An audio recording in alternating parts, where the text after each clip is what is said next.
Hey everybody, how you doing? Welcome to Arsenal 101. And me and Gary are going to take you through what is the most important game this season right now. And I know we've had a few before, but this is going to be where you test your metal. Let me just do some audio here because I can hear some voices coming through. Yep, got that out. Oh God, I've got another one. Right, hold on, guys. Still messing around doing audio. Yeah, I can hear so much different things in the background coming into my speakers. I have to shut them all off. So Gary, how have you been, man? I've been dog ill, man. Dog ill. This is like the Wow. first day I've been able to just literally get around. It's terrible, man. I don't know what this bug was or where Wow. it came from, but damn, it wiped me out for a whole week right before Christmas. Wow. I, Not I good. think I before my lung collapse, I had the flu and I caught this bug and because I have a terrible lung scar and obviously lack of lung capacity, it hit me 100 times worse than how it hit you guys. That's why I was basically out of action and I've only recovered 90%. There's still 10% of me which which lacks stamina. So I'm talking now and everything's fine, but to prolong it, that's going to be a problem. So I'm going to be quiet for long periods on Yeah, this just take stream. it easy today, mate. I'll try and do as much as I can for you. I say I'm No at about problem. 75%, so together we'll get through, bro. Yeah, we'll get through it. We'll help each other out. Let's say hello to the guys in the chat at the moment. Emerson, shout out to you. Says Tony's not here at the moment. He says Apollo, Gary, Merry Christmas to you, and I hope you have a good one with your families. And same to you, bro. Same to Yeah, you. same to you, Emerson. 18, Emerson, 18's going for 2-0 to Arsenal. Emerson's going for 3-2 away win. We're nearly kicked off here at Anfield. Andrew, what's going on, Andrew? Andrew, please let me know if you want those jerseys. I've only got two left, one large and one extra large. And after those, they're gone for good. So I can't do much about that. He says, those hairs on your chest, chinny chin chin. He says, Gary, looking a bit grey. Yeah, I haven't been able to get out to the barbers, man. Yeah, I've knocked that on the head. I'm like, I'm only going to my family's, and they know what I'm like. And I just got my hair cut last week, so I'm not Yeah, going to do the so Christmas I ain't stuff. going nowhere. Everyone's coming to me. So my mum's here. Obviously, I've got the kids. So it is what it is. So we've Go on, just kicked off, go on, guys. Saka. Go on, Yep. Saka. Take him on. Oh, the ball. Oh, oh. Oh, Gary, Arsenal talk were to me. inside 30 seconds. Goal close. Saka's released by Odegaard. He takes on Van Dijk, crosses the ball. Allison comes out of his goal, tips it out. It falls to Yeah, Jesus on the edge of the area. yep, Jesus yep. one touch, and the shot's deflected up and over the bar. Oh my God, that was so Torn at close. Arsenal. That was so close. Emerson, hold on. I'll go inbox on Facebook with you on this one, Emerson. I'm just gonna see if I can find you. Right, Emerson. Okay, I've sent that off to you, Emerson, so you can come and Oh, join and us. Jesus flick header from the corner, saved by Allison. I'm 1 minute and 5 seconds, so you're just ahead of me. Andrew, hold on, Andrew, because I've got them. Andrew. Oh, I tell a lie. Andrew, I've actually got three left. One large and two extra large. So I've actually got three left, Andrew. Yeah, Andrew, I've got three left. He says large and extra large. I'm a bit more lean than that medium. If you're a medium, then that means it's a large because, as I said to you, they are players fit, not fans fit, and they'll come up really tight on you. So if you're a medium, you probably need a large. Yeah. We got a Facebook user here. Let's see. It says, I'm watching the game at my friend's house, and his older brother comes into the room with a Liverpool shirt boasting 3-0. Oh, I'm so dead. Um, oh, man, I feel for you, bro. I feel for you, bro. I feel for you, man. Arsenal, though, looking to dominate the game early. Whew. It's the foul ref. Thank you. Great feet there, Havertz. Great feet from Kai Havertz there. Arsenal win a free kick halfway in Liverpool half. Awesome. Oh, it's Freddie. It's Freddie. It hadn't filled out a link yet, but it's Freddie. If this was a boxing match, we'd be looking at the tail of the tape. So why don't we do that here today? Since this is such a magnificent yeah, Andrew. It's proper tight. It's proper tight. Trust me. Me and Tony had to get in shape just to wear that top. Yeah. If you're not in shape, you won't be able to pull it off in these legacy jerseys. I think the only legacy jersey that's not like that is the blue one. I've just sent one off to Dubai for. So we've got Odegaard just about to swing this free kick in. Oh! Is it a goal? I think it's a goal. Odegaard swings it in. Oh, Gabriel gets up and he heads it in. It's a goal. It's 1-0 Arsenal, guys. It's 1-0 Arsenal. Was there any offsides? This is what you got to look for now, isn't it? You got to look for these offsides now. So you got to see it from the other angle. Wow, what a start from Arsenal. Unbelievable. So hold on a minute. So I'm at 3:51. So the free kick. No, Gabriel is onside. He's onside there. He's onside. He starts offside just before the kick's taken. He takes a step back. Ooh. And it's Gakpo's knee that I think he's playing him onside. That is as tight as they come. It is. I think he looks on. He looks on. If that is... It's Gakpo's knee and who's number 3? And Endo's foot. But judging by Gakpo's knee, he looks onside.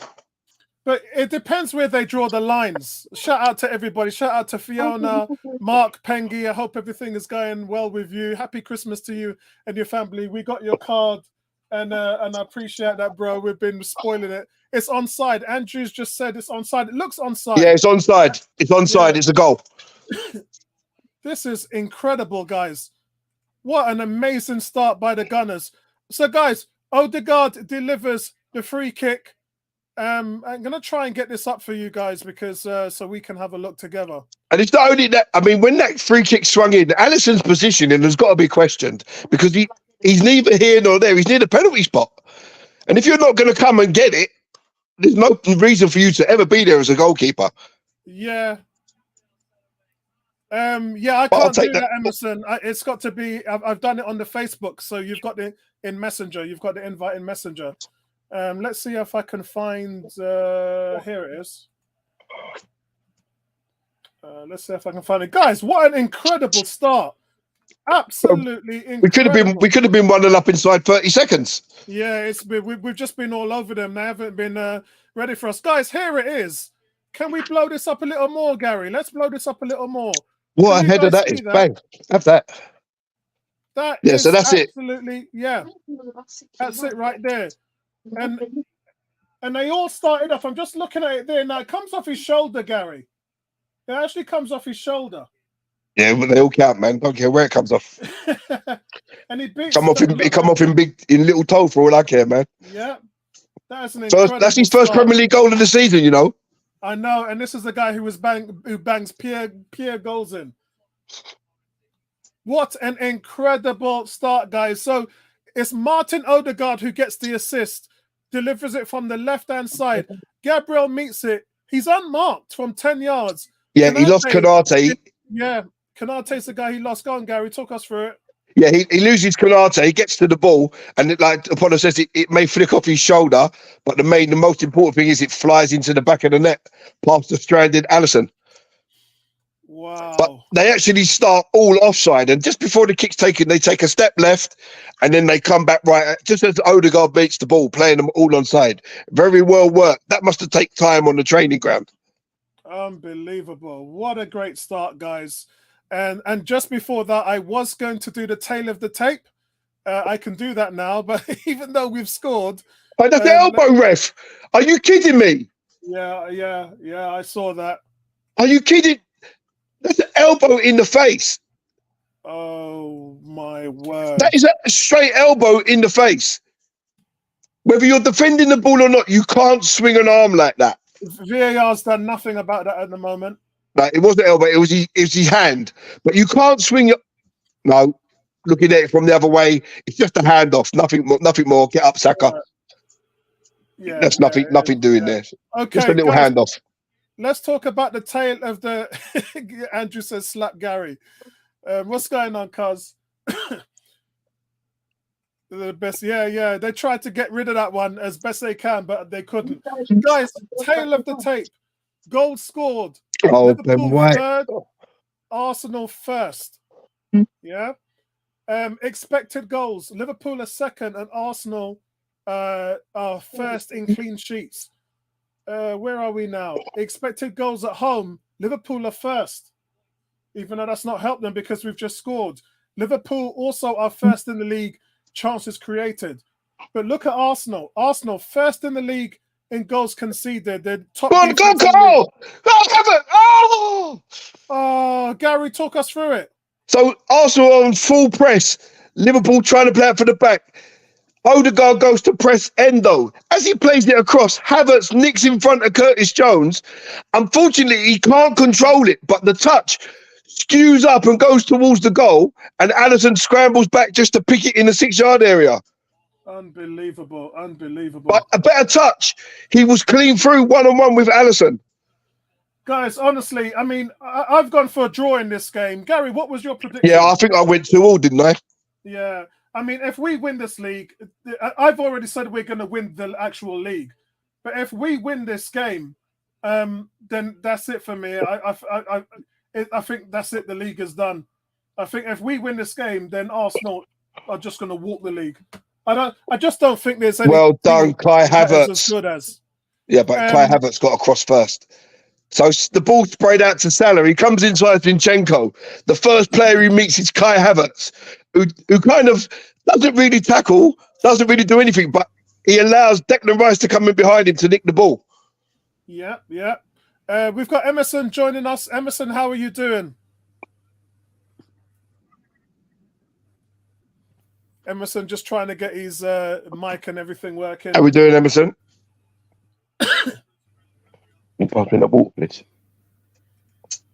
So, Gary, your internet. I can hear you, mate. Excellent.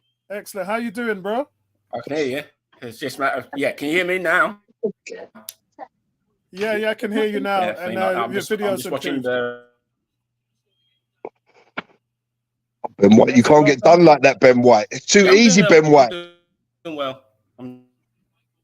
Well done, Sonny. Ben White, he can't get beat by that ball, man. Yeah, Ben White is, for me, is a liability. I made the statement the other day. That ball there, and he's defending. He allows Diaz to drive to the near post. He's got to be a little bit further over. Well, he's got to give him that much room. Yeah, Gary's got to be tighter there. Look how he's just sitting off there. He's got to be a couple of yards towards the byline. Yeah, I know he doesn't want him to cut in on his other foot, but we also don't want him to drive to the line unaided. Yeah, he gets bailed out by Saliba there.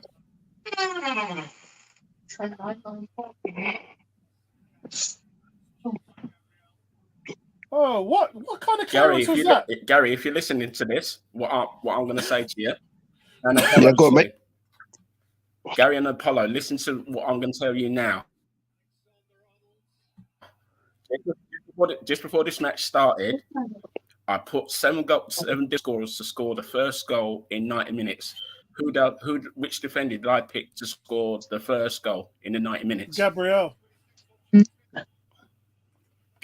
that's a Gabriel all day long, isn't it? Which one? There's 3 of them. Magalhaes. Oh, Magalhaes. Yeah, but which one though? Which one out of the 3? So, There's your answer. There's your answer, Apollo. You got the answer right. And what odds did I get? 10-1. And what odds did I get for him to score the first goal? 14-1. More than that. Wow. More than that. Okay, so you're cashing out today. 30-1. 33, actually. Here we go. Ooh. Jesus is just gone close, guys. Yeah, it's a chance for Jesus there. I might be ahead of you, but Jesus is just Yeah, gone you close. are. That you'll see it in seconds. I'll tell you in a minute after you see the chance yourself. I'm on 12 minutes and 30 seconds at the moment. I'm slightly behind you guys. Yeah, I'm just seeing it now.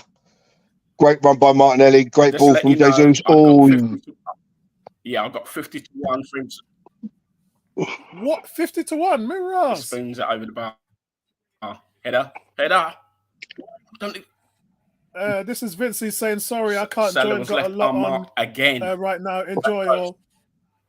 Yeah, Vincey, shout out to you, bro. Hope you're enjoying Salah, it. We are winning 1-0 at the moment. Salah so absolutely loving it. Ben White, what are you doing, man?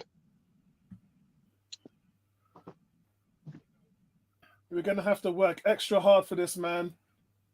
Just to let you know, Salah was left unmarked back post. But went well wide anyway. Oh, yeah. This is on about Anfield, this man. bet that I was on about, I said I got 50 to 1 for Gabriel M, the defender, to score for the first goal at 50p. Oh, my word. So I wasn't 50p? 50p? And I've got 6 other goal scorers to go in this match to score. Yeah. I'm not doing like that. I'm thinking that I always pick 7 different goal scorers. And I've got 6 others to go in this match if they stay on for the 90 minutes. But they have to score any time in the 90 minutes. So it doesn't matter if they get substituted and if they score. Did you see the stat that Tony posted in the chat about the referee having so many percentage of home wins? Yep. Out of all the referees, this guy, every time he refs the team at home, they get 70% more of the decisions or wins or something like that. It was off the top of my head. G says, we got to upgrade Ben White at right back. He keeps backing off the team for months. I've been telling you for months. He's been at fault for 4 goals this season. 4. Van Declan. Away. Look at the space, Ben White again. Well done. But it's poor. It's just poor. It's just poor. I've been watching it all season long. It's poor.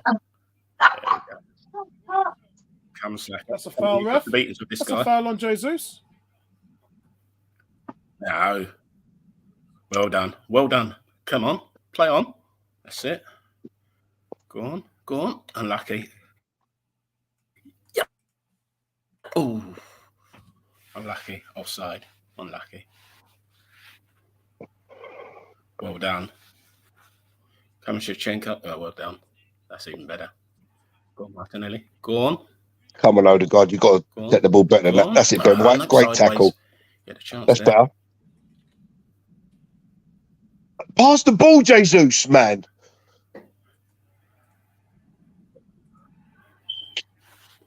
Paulo, if you hear any background between me and Gary talking, I'm talking ahead of him. So if there's a goal, I'll keep quiet. No, if there's a goal, shout it out, man. Because the people who are watching, they're on their live team. No worries. Yeah, no worries. The people in the chat who are watching, they're on live stream as well, so they can see it happening. Gary's stream is probably ahead of mine. I'm watching through my Xbox. I think I'm about 5 seconds ahead of you, Apollo. Yeah. So I'm always going to be behind you guys because I'm using a different app. Oh. I'm liking my change of internet now, Apollo. It's doing the job. Cam talking about Solanke. I put a Solanke post up. He scored a hat-trick today. 12 goals in 17 games for Solanke now. Whoa. Yeah. Solanke is turning out to be the real deal, man.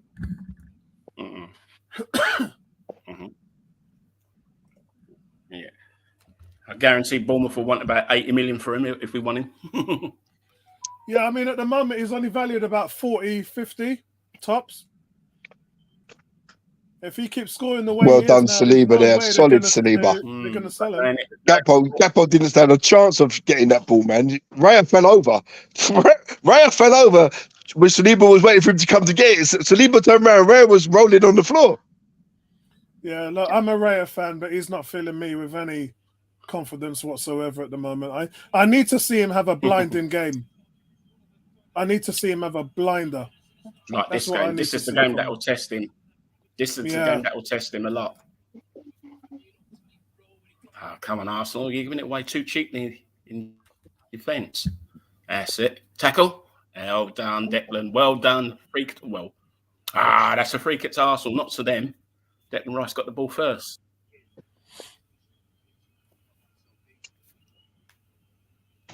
Oh, yeah.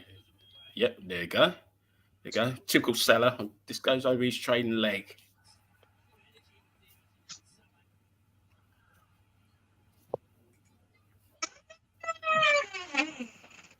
Shame that Liverpool's not at full capacity, because in that new tier, that middle part is still blocked, still not filled with fans.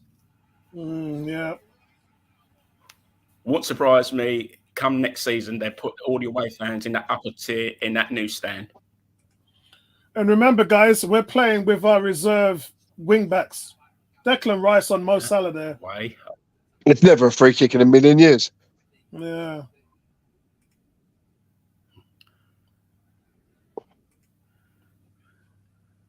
Go on. Well done. Well done. Pass. No, that's it. Shevchenko was behind you. That's it. Go on. Pass, Declan. Pass. Don't shoot. That's it. That's it. Can Ben White overlap that thing? Come on. They're shouting for a handball, That's Liverpool. It. Go on. Ooh. Well done, Jesus. Not too much now. Now you got to see it. Oh, you was in the way, Jesus. Yeah, Jesus flying down the left-hand side. Oh, unlucky. Yeah, but the pass when he cuts inside. Unlucky. When the ball runs to Odegaard, Jesus don't get out of the way because the ball was there for Martinelli. Jesus has got such good ball control. We match up with them really well now. We've got Declan Rice. It don't matter what they did in the midfield with McAllister and them guys. Look, they're doubling up on Saka. He gets through 3 guys. Wow. That Saka just beat a triple team. I can't believe so this. a quick stat for you guys, because Tony's not here. So go on. It's just shot wide. So a quick stat for you guys. Arsenal have avoided defeat in the last 47 games when scoring first. Yeah. I hope So they're appealing for a penalty, handball by Odegaard. Oh shit! Yeah, it was handball. Say that again, Gary. They're appealing for handball on Odegaard. It was Gary, handball. What was that point you said? But it looked like he stumbled. It looked like he stumbled. Yes, Arsenal have avoided defeat in the last 47 games when scoring first.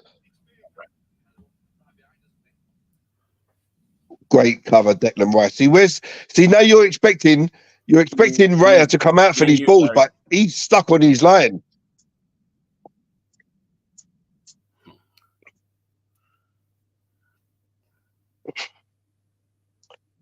Go wide. Set.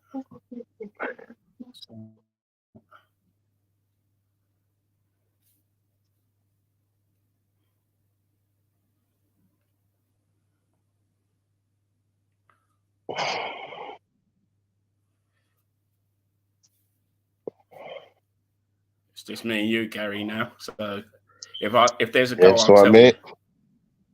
All right then. So I know Apollo's thing might have had one of these little attacks again. No, I'm still here. I'm just taking a breather. You I'm taking a breather. I'm still here. Okay then. Okay, that's best thing. Best thing, Polo. Let me, Gary, do all the dirty work tonight. Yeah.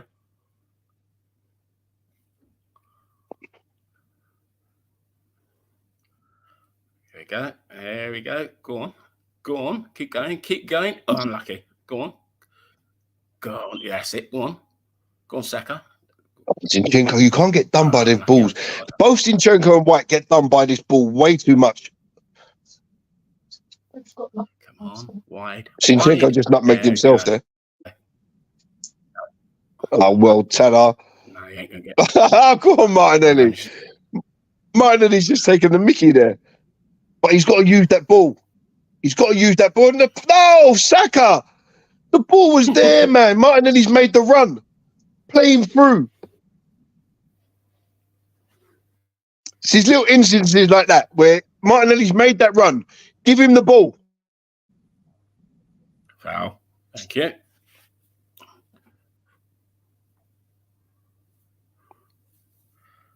Well played, Arsenal. Good ball retention. I tell you guys who's enjoying this game a lot is Declan Rice. This is what he lives for. This is why he signed for these games.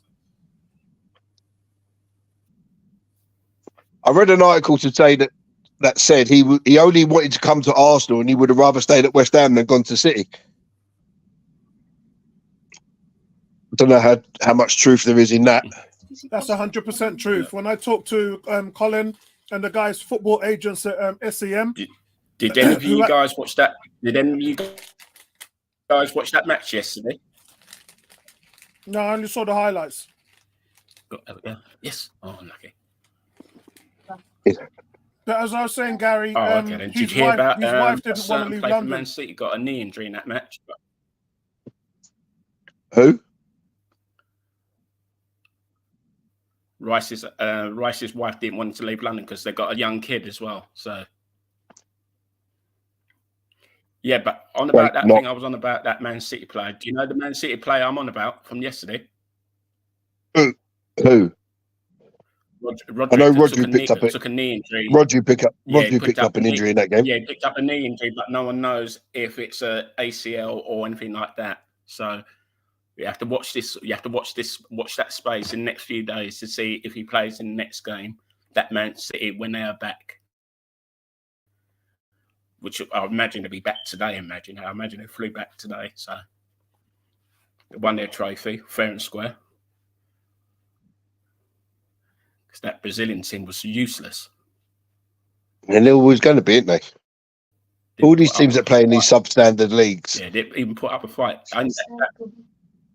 It's only that Japanese team that put up a fight against them, and that was it. Come on, stop mucking around. It's another nothing competition, isn't it? That's just worthless, really. True. Well, it's only like the equivalent of the World Cup for the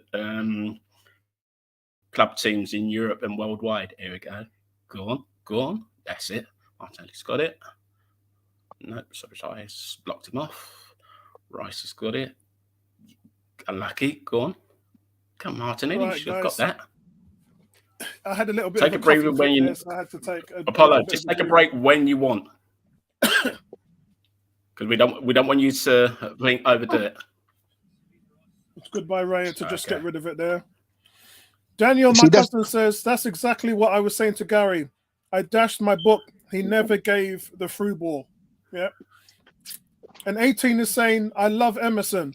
He's like the games master. Keeps Gary and little Gary in brackets on their toes. The games master. I can't believe he's just called him the games. That used to be a show on ITV, didn't it? Was it? It sounds kind of like I know what you're talking about, but yeah, it also sounds like Game Master. It was a show on ITV. 80s. Yeah, that's right. A video game show, I think it was. Games Master. Yeah, 80s, that's right. Early 90s. Channel 4. 1992 to 1998. You should know Brian used to star in it. Man just said Games Master. There you go. Proves our age, guys. Not being tackled. See, this is terrible. Look, Curtis Jones just run from the halfway line and was allowed to get a shot away. Where was that central midfielder there? Not there. Saka. Go on, Martinelli. Go on. One more. That's blocked. Unlucky. Yeah, but Saka then loses the ball trying to dribble out. Liverpool defender just blocked him off in time.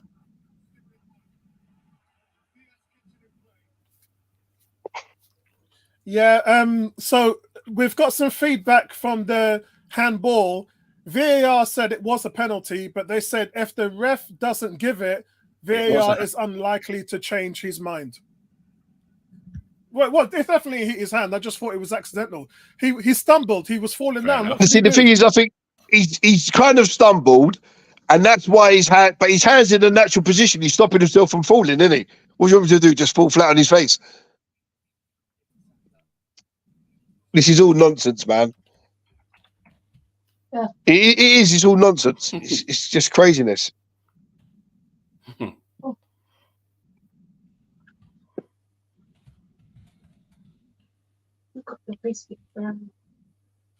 What we need to see is when the referee sent to the screen, if he doesn't think it's a penalty in the instant it happens, if he sees it, then he shouldn't go to the screen and all of a sudden have his mind changed. He should have enough about him to say, I don't think that's a penalty. I saw it exactly as it happens. Now that I can see it in slow motion, I'm still happy with my decision. It's no penalty. Not just go to the screen and automatically give it and have your mind changed for you. 1-1, guys. 1-1. Shit, man. 1-1. Salah.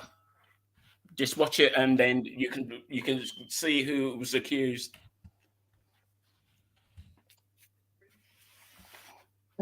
Yeah. Well, it's Zinchenko caught out by the long ball again, isn't it?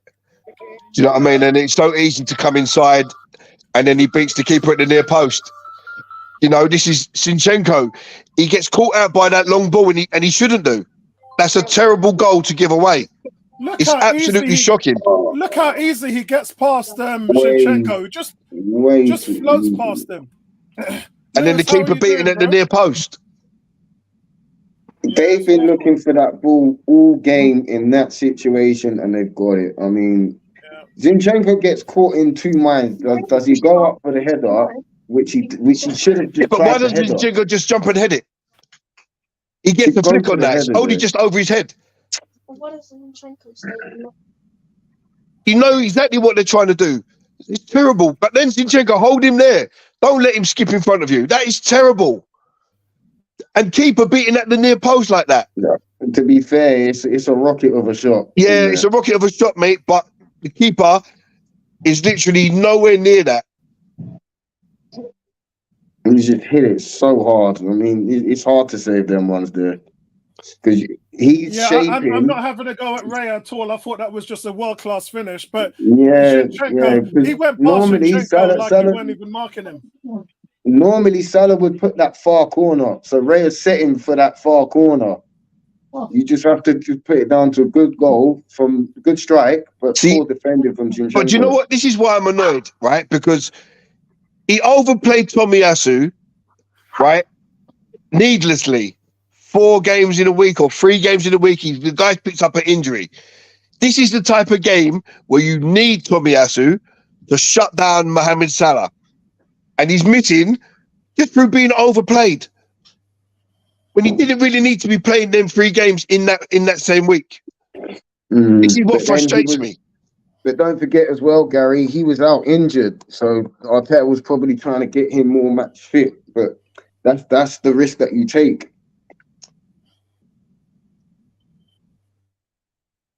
And look, they're just knocking that ball at Zinchenko. Oh, lucky that gap bolt, and he's out of position. Out of position. Yeah,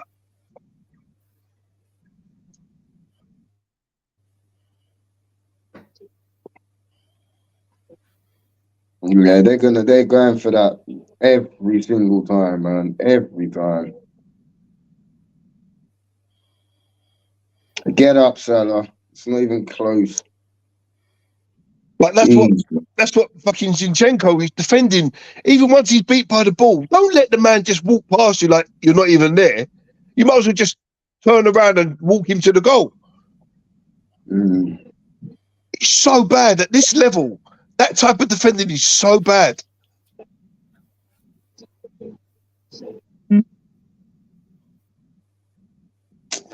Not only that, it's got the crowd going, and we just look like exactly for 29 minutes. We had the crowd shushed. Liverpool didn't really have no opportunity. One ball. How can one ball kill you like that? It's such bad defending. But don't forget, that was the same ball that kept undoing us last season when Zinchenko was in at left back. Yeah. Again, another game where we missed Tomiyasu. We need to sort out this left back problem, man. Oh, you're lucky there. Well, I had a nice update for you, Lewis. On Wednesday, 3 days ago, Timber just started his heavy running. So he's been Yeah, light running for 2 weeks, and he started heavy running about 3 days ago, and he's reacting really well to it. Yeah, I saw something on Twitter. Klopp's just got wiped out, guys. Just letting Yeah, I just saw you it. know. He's all right. How's that a foul? Ouch. To me, that's not a foul. No, because It's just- he wiped out Klopp as well. What's the fault? Because he wiped out Klopp, man. as well. Klopp took his own player out. He's the only player took Klopp out, rather. No, Liverpool. Is that a foul? No, I it's don't not. think that's not a foul. He looks in a bad way. His shoulder. He's dislocated his shoulder. No, he hasn't. Now, Liverpool players dislocate his shoulder, guys. He's going off. Yeah, Gomez is coming on. it's Yeah, he's dislocated unfortunate, his shoulder. but Doesn't look good. It doesn't look good for I Liverpool don't player. see that So as a Gomez is foul coming from on. Saka. I just think that's two players battling for the ball. But as And- someone said, Klopp wiped the guy out himself. They'll find a way to blame Saka for it. He landed awkwardly on his shoulder. So Saka will be hated in Liverpool forever now. So he'll be out for a few months. Andrew says Lewis is a rapper now, So, and but that 18 was a saying bench tackle Lewis from looking Saka. like $1 million. Come on now, man. Just standard wear at home. Just standard wear at home, man. It's cold. Lewis is not that cold. Even I'm wearing an Arsenal shirt. Gary's wearing an Arsenal shirt. You know what? I was out at my mum's earlier, and You say you was going for Christmas dinner? Me and Gary we went for lunch. We went for lunch, yeah. Oh, okay. I thought Christmas dinner a couple of days early there, bro. No, because we're not visiting nobody on Christmas Day, and no one's coming here. Oh, okay. Oh, I'm traveling big time. I'm traveling big time. Cam says standard is Harrods wear for Lewis. Lewis dropping it like it's hot. I'm trying out here, man. I'm trying out here. Lewis is get rich or die trying, bro. Oh, Martinelli on the left-hand side, man. Martinelli, bro. That's class.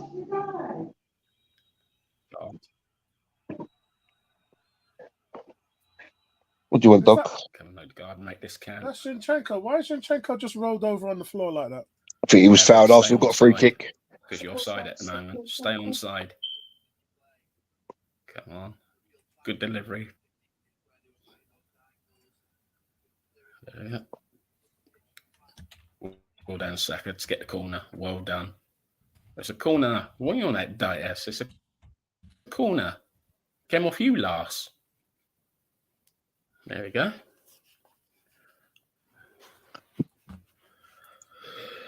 We Arsenal got get a to keep corner. our head now. Just to let you know. We got to keep our Ouch, head Lil. now. Liverpool doing zonal marking. They've got 8 players. Not one player is marking an Arsenal player other than Jesus in the 6-yard box. All the rest, all in various parts On of the the ball. area. Corner to Arsenal. Corner, yes, Diaz. It's a corner, Lewis is mate. getting bare love in the He's chats, you unlucky. know. Lewis is getting bare love. Thank you to my fans, man. I can't do it's not possible without you, man. I'm doing sign photos with Lewis, £3 each.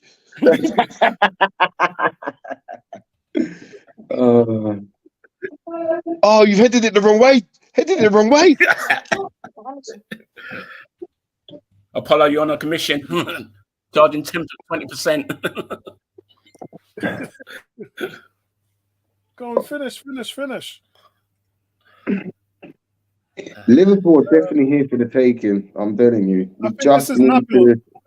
Nabil says Jesus and Zinchenko, Saka, Zinchenko must do better, guys. I agree. Zinchenko being exposed. Yeah, I mean, that's the reason why Tomiyasu replaced him over a while. The thing about Tomiyasu, he was replacing Ben White and Zinchenko. It just goes to show you when Timber and Tomiyasu are fit, these guys we've got on here are on the bench. Yeah, 100%, man. But Lewis getting bare love, you know. Bare love. Respect to Lewis. He should be on the streams more with Nabil. I love the way they bounce off. Yeah, I bounce off well with them guys, man. We've got a lot of respect. When we respect what each other says as well, that's a good thing. We can see it, innit?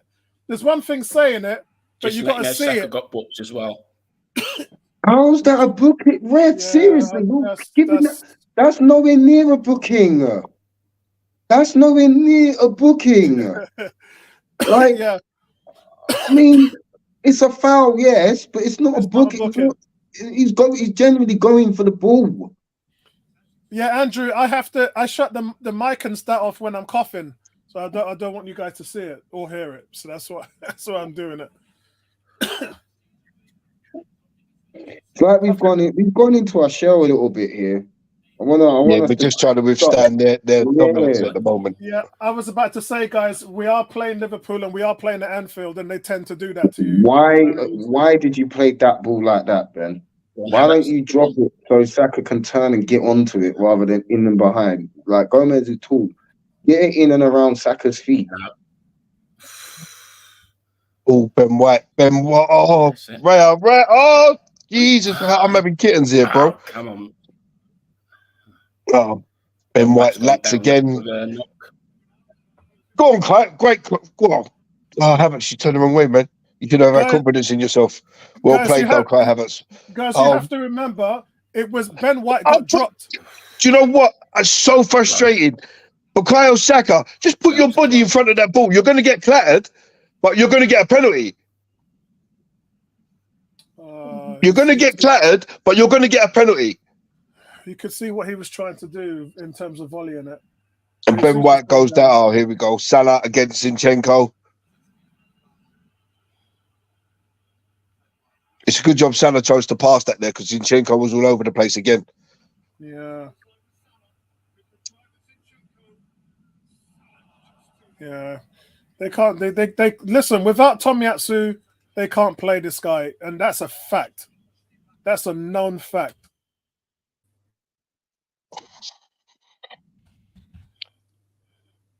But this is another reason why, Apollo, when you have to sometimes use a different tactics in a game, where you say one of your DMs, stay at home. Stay at home. We don't want to see you anywhere but at home. So when that ball gets over the top, we've got that extra man there already. Thank Christ for that. It was offside. Yeah, and so they don't have Nunes. Hold on a second. Why wasn't Diaz booked for that late tackle on Ben White? Good question. Don't you know this? Don't you know, Lewis, that this referee's a homer? Guys, Martinelli goes close to make it 2-1.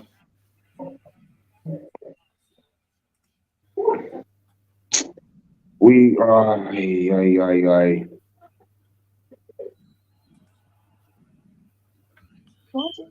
Yeah. Andrew says, "Oh my word!" I think he might have the miss. What? Why didn't Martinelli just hit that first time on his right foot? Why did Saka Oh God, he just missed another goal. Just lashed the ball, man. Right. Martinelli This is the thing about Gary some of our forwards at times. Gary, he has got a right foot.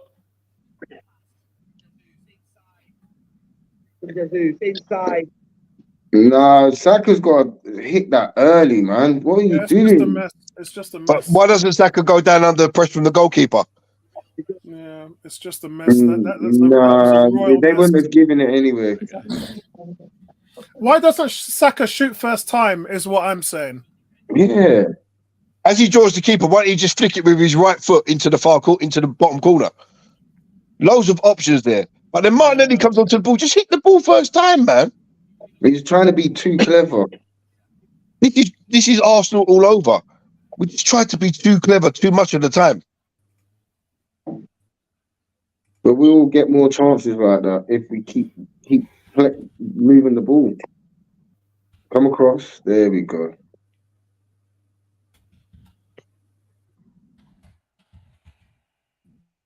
That's not a foul, no? Okay. Look, long ball again. Look, Zinchenko done again. Lucky that Salah can't control that because he was away. But Zinchenko's positioning is just wrong. He's beside Salah, not behind him. Yes. So when that ball goes over his head, he's got no hope. Do you know what it is with Zinchenko? He's looking to he wants to bring the ball down and play. And sometimes as a fullback, you can't do it. The first thing, defend your goal, knock it out for a throw in, reshape. You'll get an opportunity to bring the ball down and play. But Zinchenko wants to do it too much. He doesn't think safety first. Shout out to Kurt. And everybody, please hit a like on this stream. It really helps me out. Shout out to Kurt. I totally agree with him. Merry Christmas to you as well. But I've been saying it. Tomiyasu is a better defender than both of these guys we've got on here. He replaced Zinchenko for a while, and in the last 3 games before he got injured... Oh, Ben White, are you kidding me? Saliba's just played you the perfect ball. Saliba's just played you the perfect ball, and you can't do nothing with it but give it back to Liverpool. Yeah. It's Ben White, man. See, look, who's in the box, look, for Martinelli there? Nobody.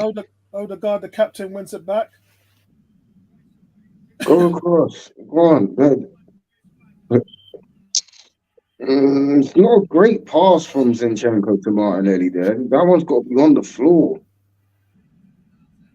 Hey, Martinelli, you got to get it quicker than that, man. Yeah, I agree, Andrew. I think Saka should have got the shot off early there, and that was a problem with that one. Just open up a bag of popcorn to rewatch. Guys, forgive me. I can't read out all the messages, but I will answer them. I can't read them all out, not tonight.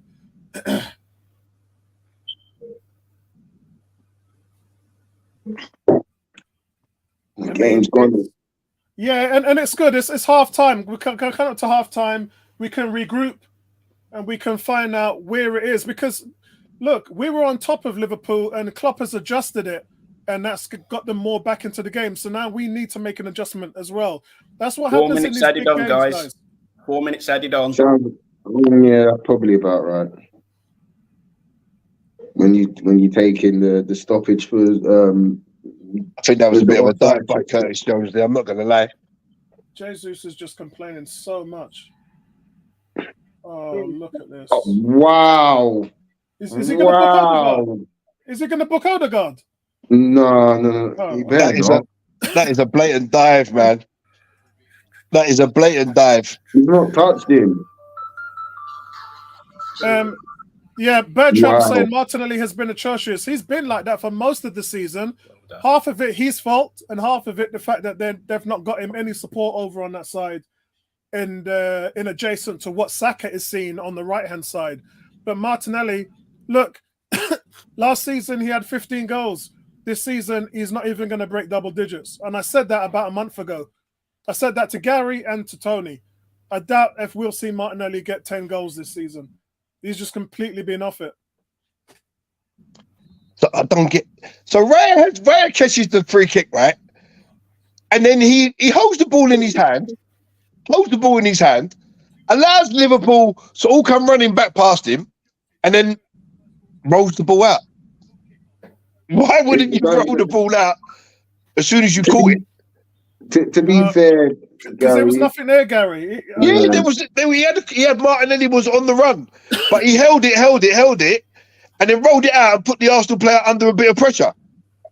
But then you got to look at it this way: how many times have we, we're drawing at half time, and then we're overplaying at the wrong time and get caught out. Sometimes you got to manage it. You got to manage what you've got until the half time break. Yeah, but then hold the ball in your hand, didn't it? How many times have we seen Liverpool hit that long ball over to Zinchenko's side? Every time, every opportunity. For the same biscuit to the biscuit tin, man. They ain't looking the same biscuit to the biscuit tin. They ain't looking to play ball tonight. Tackled. Why not Andrew? Good point from Andrew. He says, "Why not switch Martinelli and Saka to the opposite wings?" That's a really good point.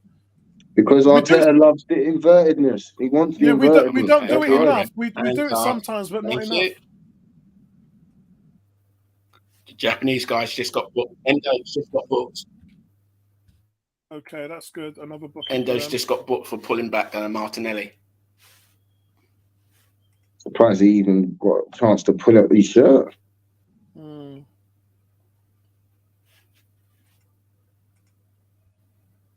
Oh boy. Am I disappointed? Not entirely. Yeah, I'm not disappointed as well. You'd expect it from Anfield. I was happy with the start. If we can come out in the second half and start like we did in the first half, then I'd be really happy with that. We could have been two up easily, maybe three, Gary. Do you think Martinelli? Sorry, do you think Martinelli should have tried to carry on at least with that run rather than just wait for the free kick? No, I think he probably should have. Yeah, I think he probably should have just waited. Probably should have just waited.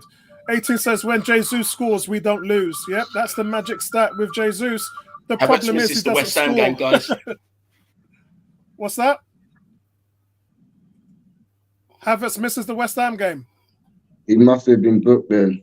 If you didn't hear, Havertz misses the West Ham game. Yeah, that's all right. Trossard comes in, innit?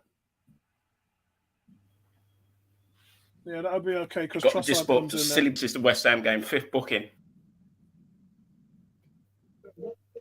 But is that I don't know, ref, man.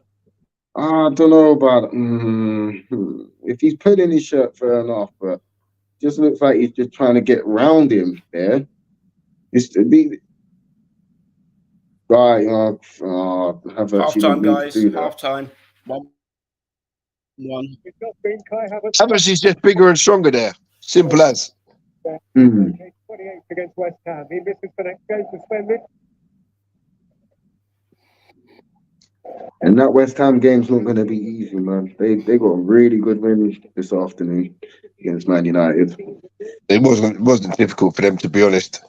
No, but for West Ham to beat Man United is a good result for them. Do you know what I mean? Because we put them above United.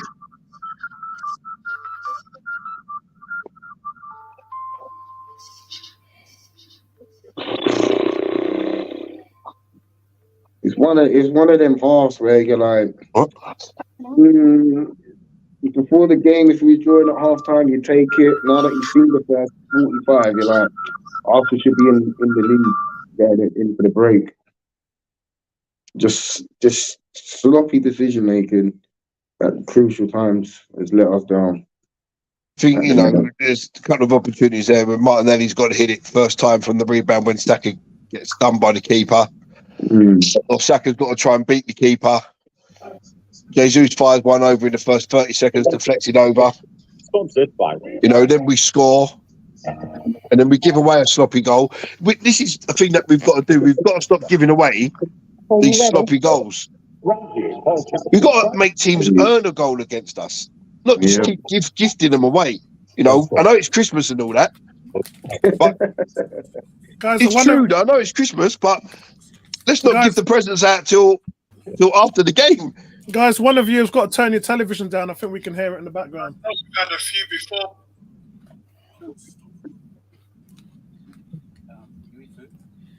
How's that? No, that's fine. That's fine. Not my one, because my one's on mute.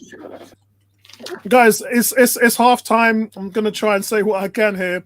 The action has been really at a high level, I have to say. Two teams just well organized, working hard, trying to counter each other. We went ahead with Gabriel, who really got up. It was a very brave header.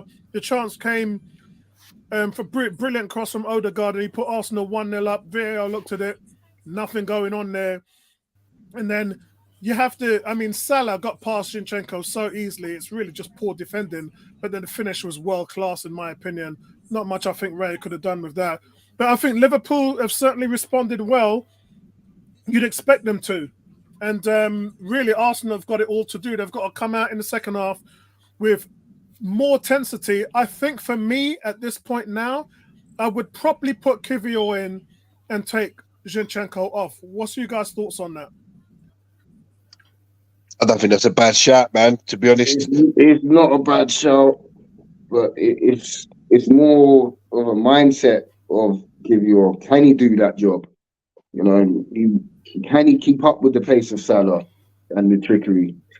And the only time you can find that out is if you drop players into the deep end, and because we really do need to counteract that long ball that they're just drifting over, because they're not playing through us, they're just popping it about in the midfield until we drop off enough for somebody in the centre or one of the centre backs to just ping that long ball.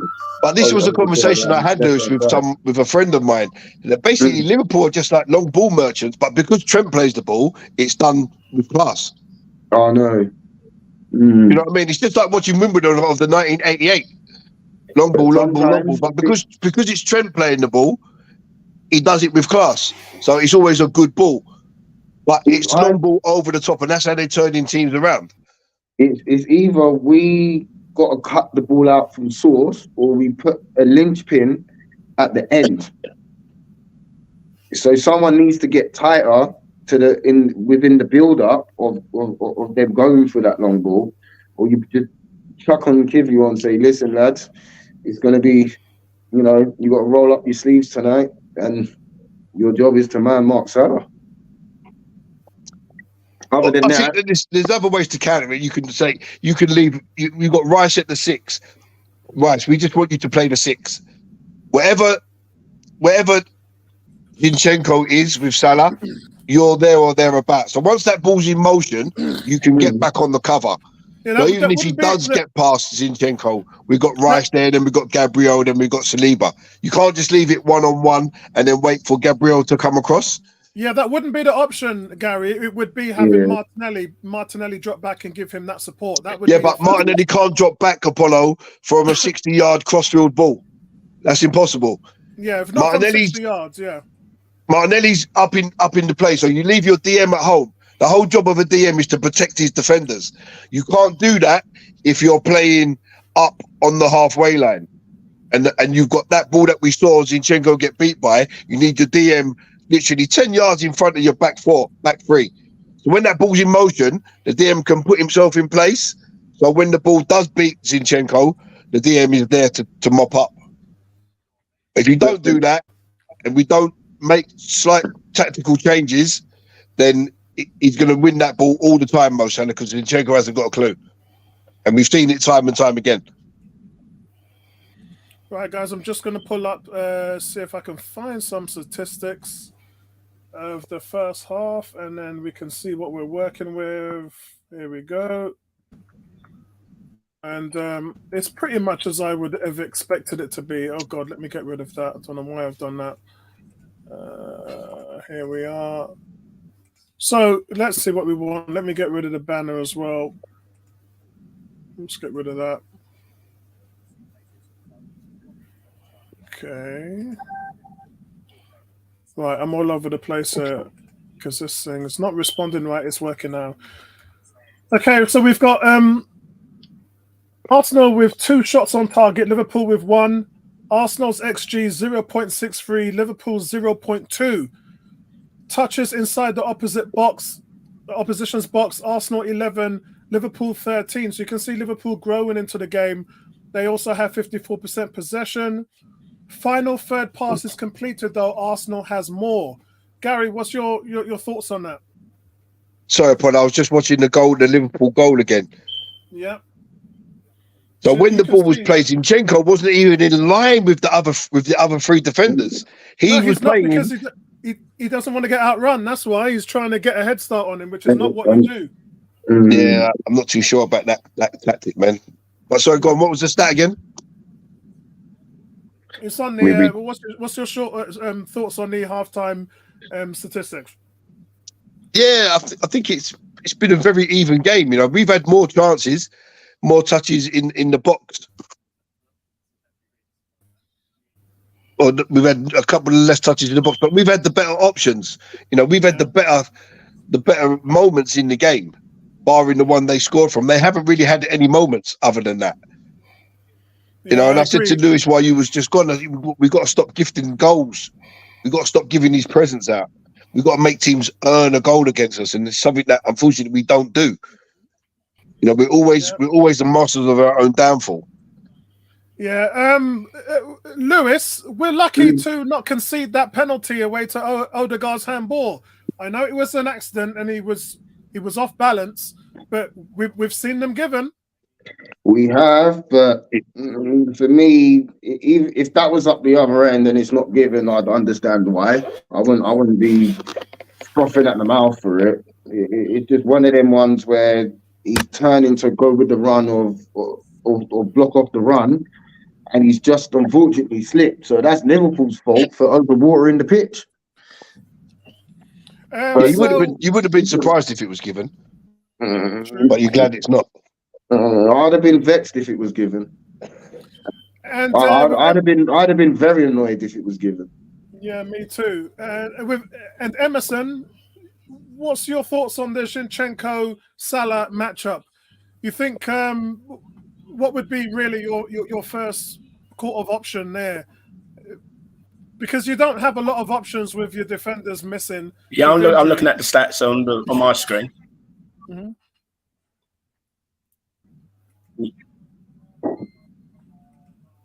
On that Salah goal, it's called ball watching. Yeah, like he always did. Bobby and says he beat him for fun, and the rest was history.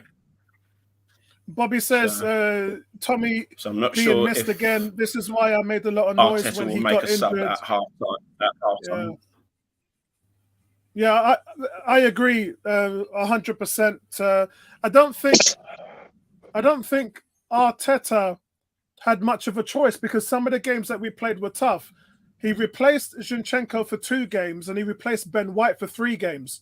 So all of a sudden, Tomiyasu played 5 games in a row, and it's just the Kieran Tierney thing. Why can't we get a defender who we can depend on? So it's very strange. It's a big problem for me because I reckon he's one of our top defenders, as in actual defending, knowing your angles, knowing when to drop back, knowing when to shut the passes from coming in.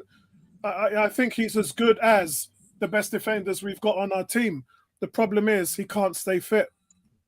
Yeah, but Apollo, doesn't it come down to like your team selection for certain games doesn't need to be what it is? So I don't think Tomiyasu needed to play in the game where he got injured. So Zinchenko could have played that game. Yeah, you're right, and that's what Bobby was saying. So this is it all goes back to the team management and the player management side of things.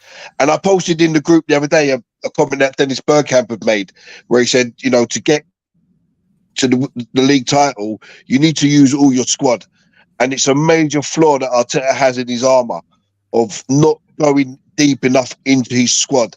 If he doesn't trust them, they shouldn't even be on the bench. Yeah, I think, and I made a comment about this earlier on in the season. I said I think he's improved about 25-30%, but 60 to 70% will probably win you the Premier League, and that's where he's fallen short. He's not. You only have to look at Saka. He's only really replaced Saka once, and that's when he just told him, "You're not playing," and that was against Man City. And he could have played in that game. Any other week, I think they would have played him 70% fit.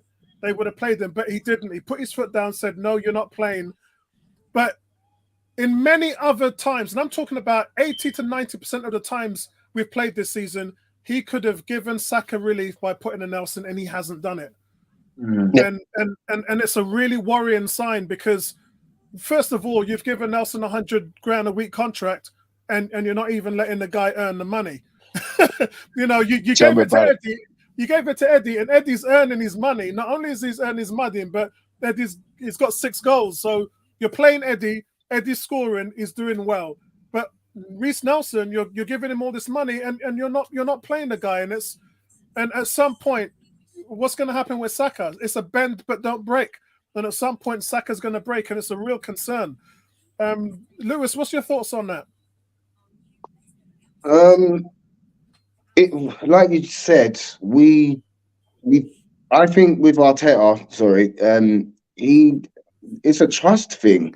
You want to look to your bench and say, I can trust this player to come on and give me exactly what the player he's replacing in terms of quality. And it's one thing that we were screaming for last season was the depth of the bench isn't strong enough. It's got better, but we're still nowhere near the levels of where he can actually say, right, I'm going to rotate a bit more often. But on the other hand, if you rotate too much, you lose that fluidity of the chemistry of the team, which you don't really want to hinder too much. So it's almost it's a problem that he's brought on himself that he's gonna have to try and solve somehow.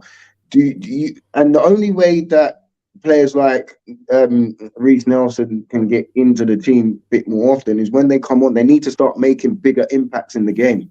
Yeah. And being a proper game changer. Yeah, And but at a the lot of the moment, time there, Lewis, they're getting like 2 minutes, 5 minutes, 7 minutes. What are they going to do in that amount of time? We don't see them getting the minutes that they need to keep a consistent flow of level. You know, when they enter the playing field, because it doesn't matter. You can train every day. There's nothing like playing in a game for actual game sharpness. But if you're only getting 2 minutes, 3 minutes, 5 minutes, 7 minutes, 10 minutes max, and then you're asked to come in and start a game, you ain't ready. You're coming in, and I know Tony don't like the same, but you're coming in cold. Yeah, because you haven't had the sufficient minutes. And we always see Arteta turn around, oh, well, this player hasn't had the minutes. But I think, why are you saying he hasn't had the minutes when it's up to you to make sure he gets the necessary minutes? You know, we've seen Saka, was it last week? Didn't he come off after 80 something odd minutes, and then Nelson come on for the last 2 minutes or something like that, when Saka could have been off on the 70th minute or the 75th? Give a guy 20 minutes. That's how he's going to get minutes under his belt, not by the odds 1 or 2. No, it's a tough one, especially if you're the substitute and all you want to do is play in it. Like, I've been in that position myself where you're looking at the game and you're looking at the situation, you're going, Gaffer, like, bring me on. I want to be the one that can change this game for the better. But then the Gaffer might be seeing something completely different to what you are and decides, you know what, I don't need to make this type of change just now. But we do need to protect Saka a bit more and, reduce his minutes down, because by the time he's 25, he's going to be burnt out. Yeah, 100%, mate. So the teams are back out. Yeah, Zinchenko is still on the pitch. He won't No make substitutions. He won't make that change. I love me some Theo Walcott, man. Did you see when they showed Jurgen Klopp fall down? Theo was killing himself laughing in the studio. You gotta love it, man. Game's underway, You gotta guys. love it. What's that, Emerson? The game kicked off, second half. Yeah, excellent. We're back. We are back, guys. Hold on, I just need to take a drink. Let me change this.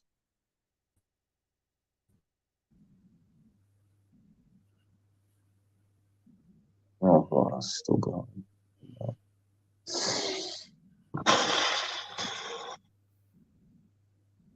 Let's see if we can get this early goal and just pop the ball about and control it a bit.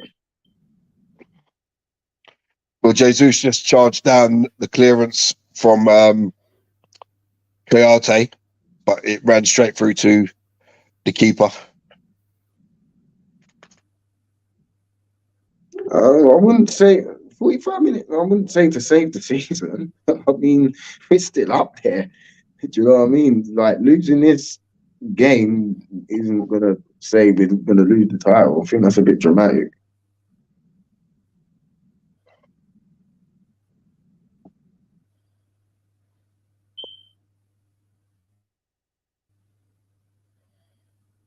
Yeah, you can see how Liverpool was trying to shape up for that diagonal ball, man. You can so see it. You know, it's when you just need to be a little bit clever, though. You need to be a little bit clever.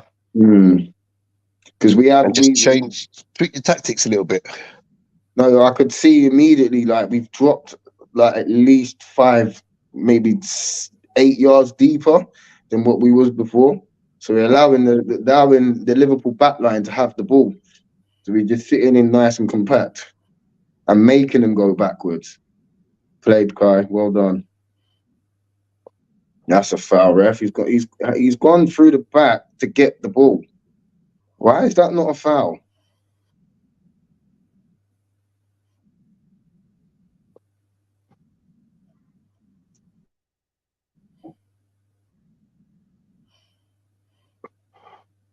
Oh my days, man. That must be 2-1. No, he's just slipped over. Normally when you hear Lewis go, oh my days. No, I've just seen the throw in where was it Odegaard that slipped over from Ben White from the throw in? Well, that was Havertz, wasn't it?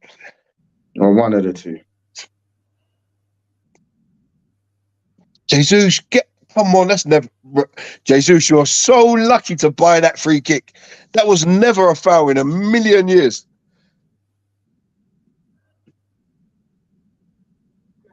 Jesus, king of the overplay. No, I fair, thought that Mark- was I thought that was obstruction, but Mm. Jesus listen, but it's Jesus is the a- biggest diver, and you know that already. I've been saying it every week. He's a diver, man, and everybody. Yeah, knows it. I thought he was lucky to get that free kick, man. But then a few passes before that, Martinelli's dilly-dallying on the edge Rice of the has box. just got booked, guys. Who? Rice has Declan Rice. booked on Capo. Oh, boy.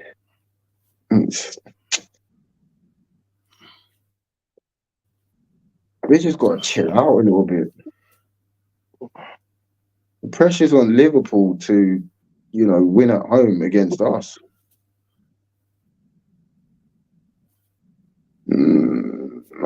That's not a yellow card offence, though. This referee is a bit different. He's very quick to show Arsenal players the yellow card. He's got around. It was all in Tony's report, man. To me, that's just a foul, and you just give the free kick. It's not a yellow. Hey, look, he's taking the free kick 5 yards in front of where the phone was. Look, 5 yards in front of the phone. Look, there's the phone.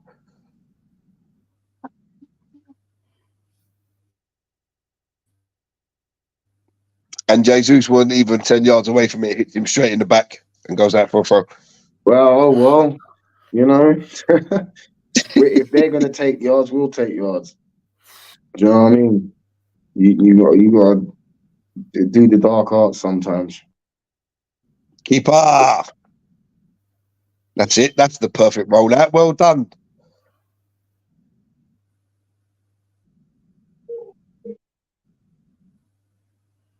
No, Odegaard.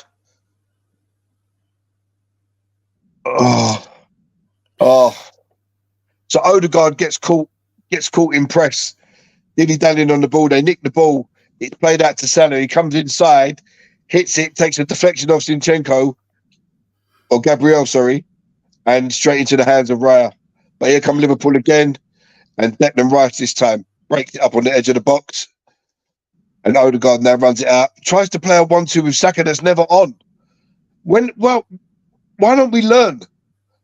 Gabriel Jesus has fallen over but gets up to make a tackle. Well played, Kai Havertz. Oh, Martinelli, get off this pitch, man. Go on. Get this guy off the pitch. He miscontrols an easiest ball ever. And Liverpool have it back in the edge of the area. And it's Alexander-Arnold. And Saliba cuts it out, going to Gakpo. Guys, I'm taking Martinelli off and putting on Trossard. Last time Trossard played here for Brighton, Go on, Martinelli, drive. Now bang it with your left. This guy. That's a good ball from. That's a good ball there to Martinelli. Come on. Oh my God. No, bring on Trossard, man. Liverpool never end, and Diaz with a weak effort. You know what makes me laugh, Gary? If that was Eddie Nketiah, the whole fan base would be complaining. Exactly. But he drives onto his left, but he doesn't use his left. So why do you keep driving left if you ain't going to use your left foot?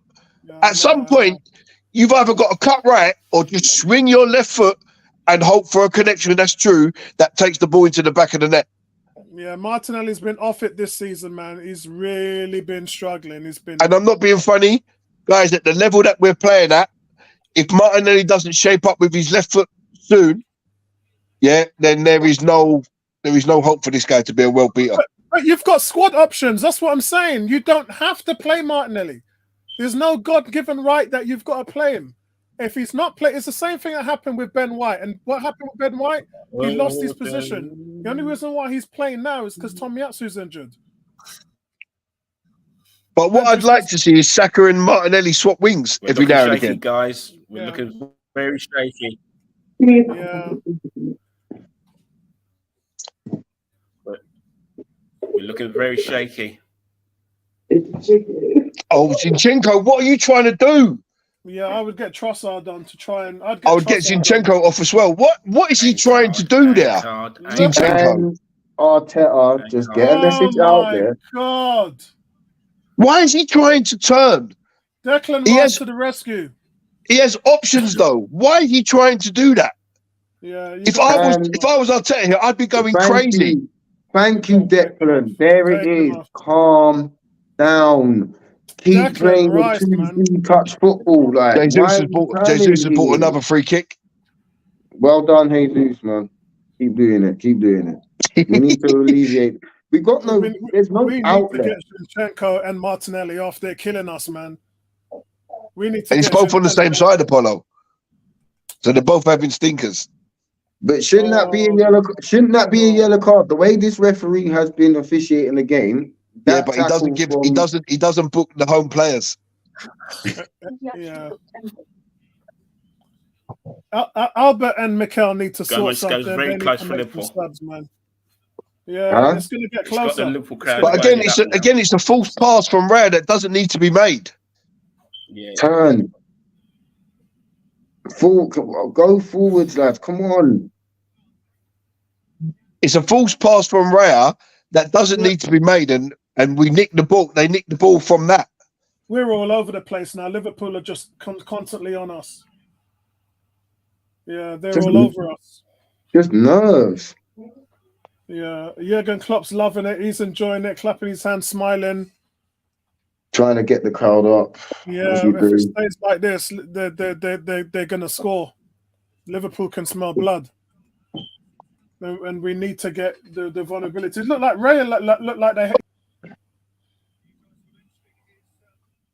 Yeah. That goal is coming, man. We really got to slow this game down just a little bit and just keep popping the ball. Like, we don't need to turn. We don't need to dribble too much. Just keep the ball moving. Find the man in space.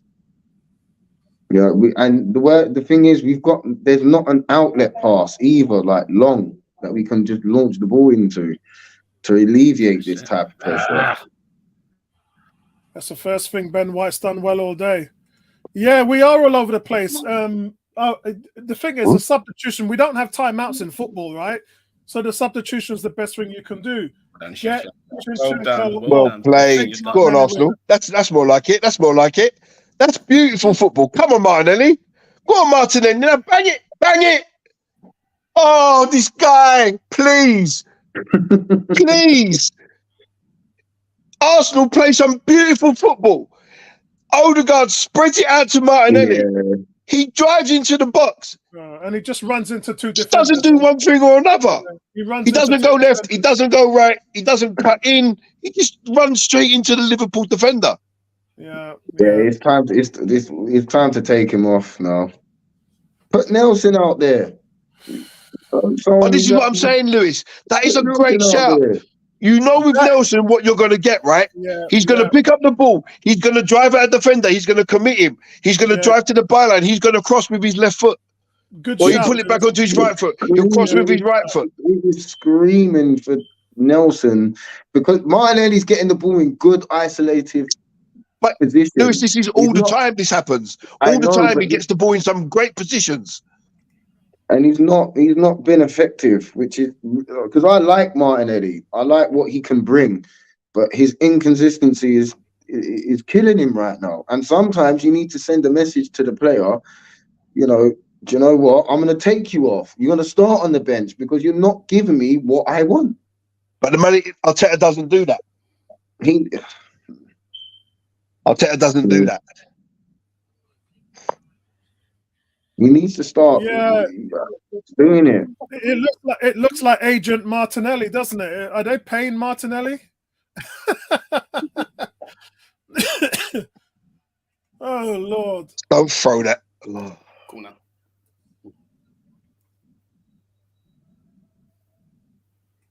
This is insane. Why? Oh, Zinchenko just sold Rice short. Well played, Declan Rice. Zinchenko sold him a bit short there. He reaches the ball, plays a lovely 1-2 with Odegaard, and Arsenal on the attack now with Saka. And throw.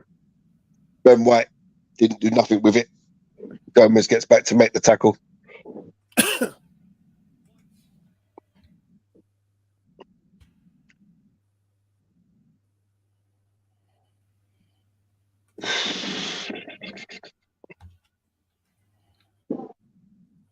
No, play forwards. Don't play back.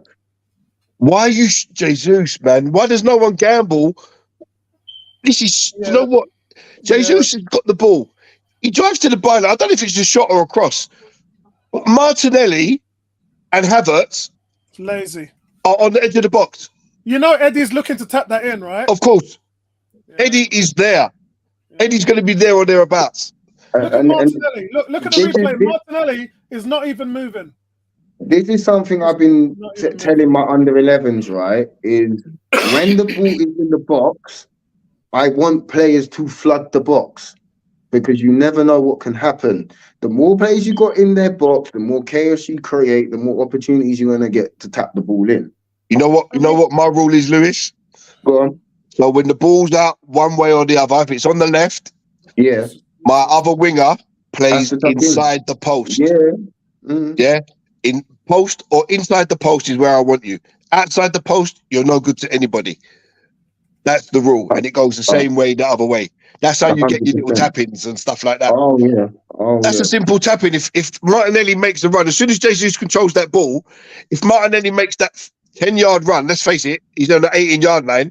He's only got to run 10 yards. If he makes that run, it's a simple tap-in, 2-1. See, the other day, somebody was talking to me about Jorginho, yeah? Because I said, look, in the last 6 games last season when he replaced Partey, I thought he did really well. But this season, I think he's been below average. And the game is just too fast-paced for him. And could you imagine putting Jorginho in the midfield in a game like this? He would get absolutely ripped. Oh, of course. But yeah, that's a good shout, Kurt. Yeah, Lewis said that, and I absolutely agree. Zinchenko actually just had the daisy cutter goes well wide.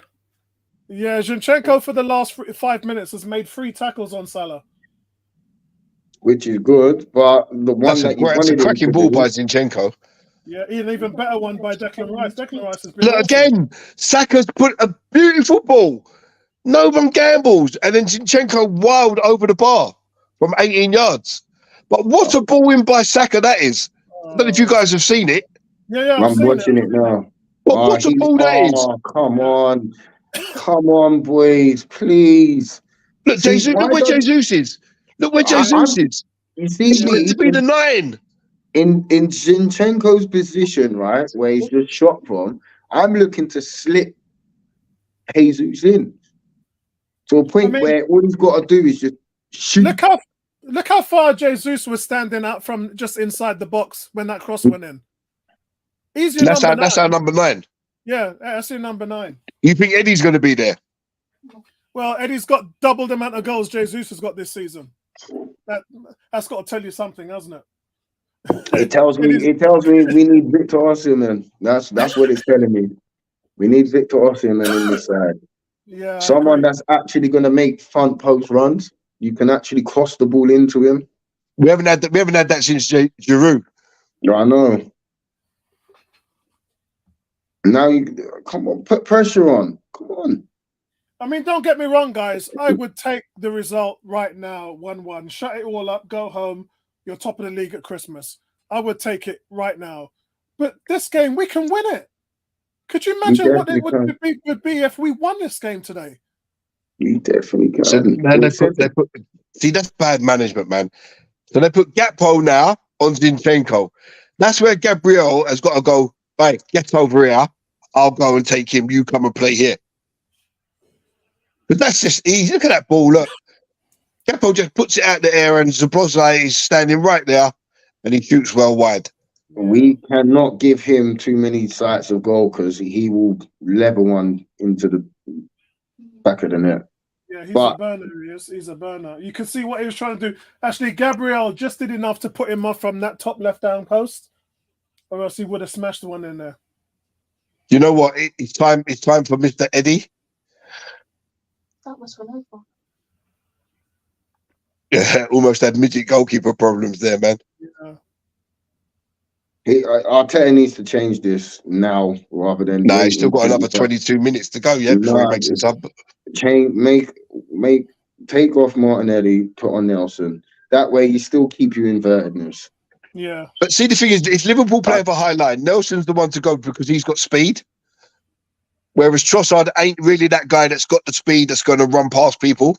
Yeah, I agree with But then that. Trossard's movement, like in and around the box, is very good. Agreed. So that's where it balances itself out. Oh, that's a foul. And he's already been booked. Odegaard, you should have gone down first time, not stay on your feet there. Because you would have been away. Odegaard just stopped him from getting a second yellow card there, you know that. Because if he turns and carries on running and then goes to ground, he's actually running. But the first foul, he kind of stops and tries to stay on his feet. The referee should have just shot. He's not going to show a second yellow for that. No, but that's what I'm saying. If Odegaard, when he turned for the first foul, went away from him instead of staying next to him, he may have got a second yellow card. Declan Rice taking free kicks now. It's a deep free kick, isn't it? Oh, Jesus Christ, that was terrible.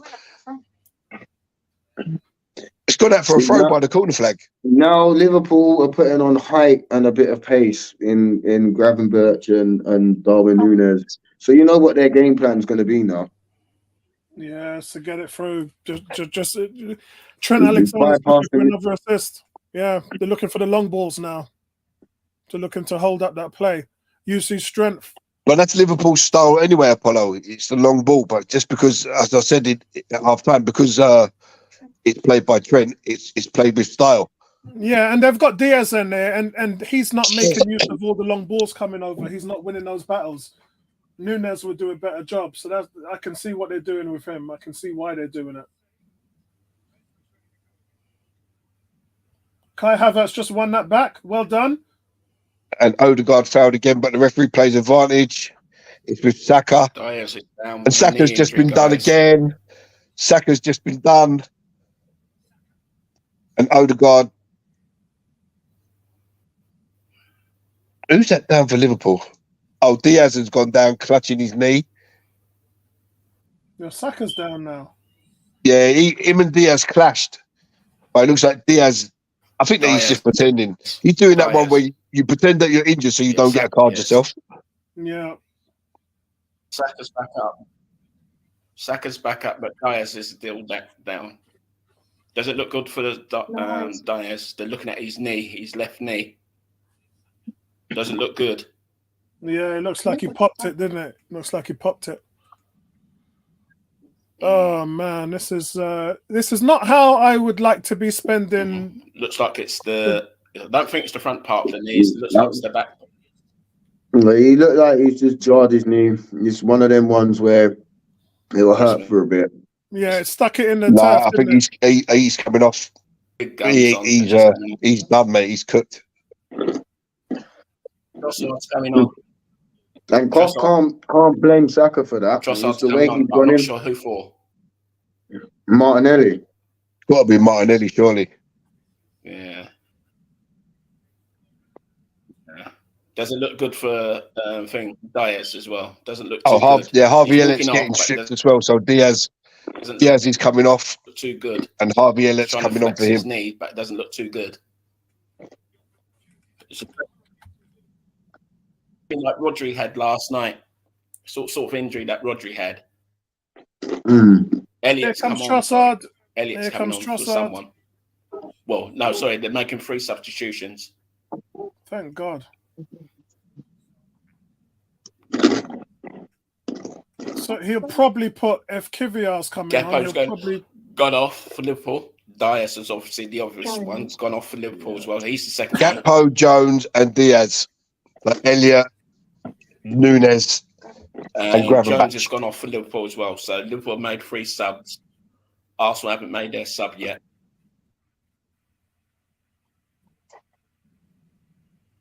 What's your thoughts about Gakpo, Apollo? Because I know you was a big supporter of him.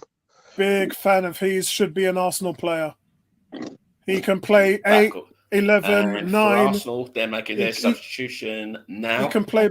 He can play Then both it's wings. He Martinelli. can play up top as a It's the striker. obvious choice. He's got so much range. He's 2-footed. He's a dangerous player. So He's only Trossard's 22, man. Popeye's come on. And he only cost you 40 million. There's a lot you can do with Gakpo. I have no idea why we didn't pull the trigger on that deal. I was saying the same thing today about Kudos. Yeah, and you got to respect West Ham for Kudos. They find all these players, don't they? They Well, did it with us. 35 mil, bargain of the century, that, isn't it? Surely. Good player. Yeah. Scoring goals for fun. Who's coming off? He just needed time to adjust. Kudos, Martinelli's man. off. Sorry, bro. Martinelli's off. Yeah, Martinelli's off. If I'm Reece Nelson, I'm like, boss, what have I got to do to get out of here, man? Like, If I was Reece Nelson, I'd be knocking on the door January saying I want to leave. because he made him sign a new contract as well. Yeah, it's been tough on. It's been tough on. He's like fourth choice, isn't he?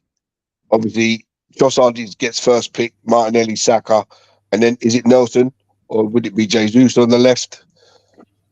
Yeah, I mean, I'm not happy. He's played twice in the League Cup. He's had one start in the Champions League, which was a nothing game, although he's played in 4 Champions League games, all of them. He's not started a single Premier League game in 17 games, and he's come off the bench 7 times in 17 games. Who's that race? Premier League. Yes. Yeah, I think that record itself is terrible. So here's the joke. He's played a total of 63 minutes in the Premier League all season. That's an hour. In 17 games, let me add that up for you. So in 6,300... Sorry, hold on. That's not right, is it?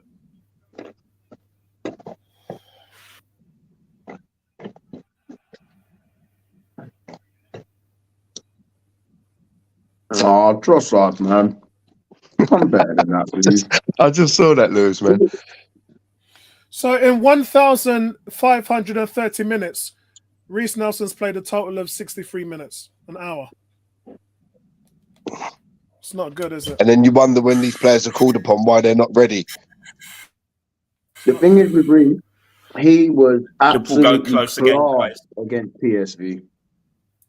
Close He was again. class against PSV, man. What kind of a ball is that, Odegaard? Well, Jurgen Klopp's tactics Just is very off, different yeah, from other managers. He normally tries to triple team Odegaard when they play us, and it works really well for them because they obviously get good results against us. But his idea is to take Odegaard out of the game.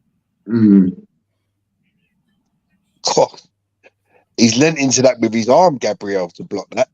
But his arm was tucked behind his back, but he's leant into it. He's hit the upper bit of his arm. He's clever. But it can't be handball if it comes off with his flipping sleeve, as we found out with Matty Cash.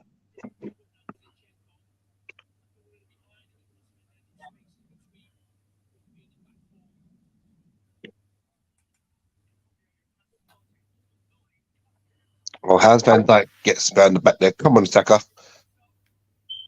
And that's a mismatch. I don't expect Saka to stop Van Dijk. Oh, but he sent Trossard. He sent Trossard through. Where's his support? See, that is where you wanted Martinelli because he's got the pace to burn there to get away. Trossard surrounded by 5 Liverpool players, and he's won a corner. Listen, Gary. Pirelli, my friend. Power is nothing without control. And Martinelli hasn't done absolutely anything to tell me that he would have been able to do anything. I know what you're saying, but it's just and it's funny how you make the substitution, and the moment that you're crying out for that player who's just gone off because he's got that speed to burst past Gomez.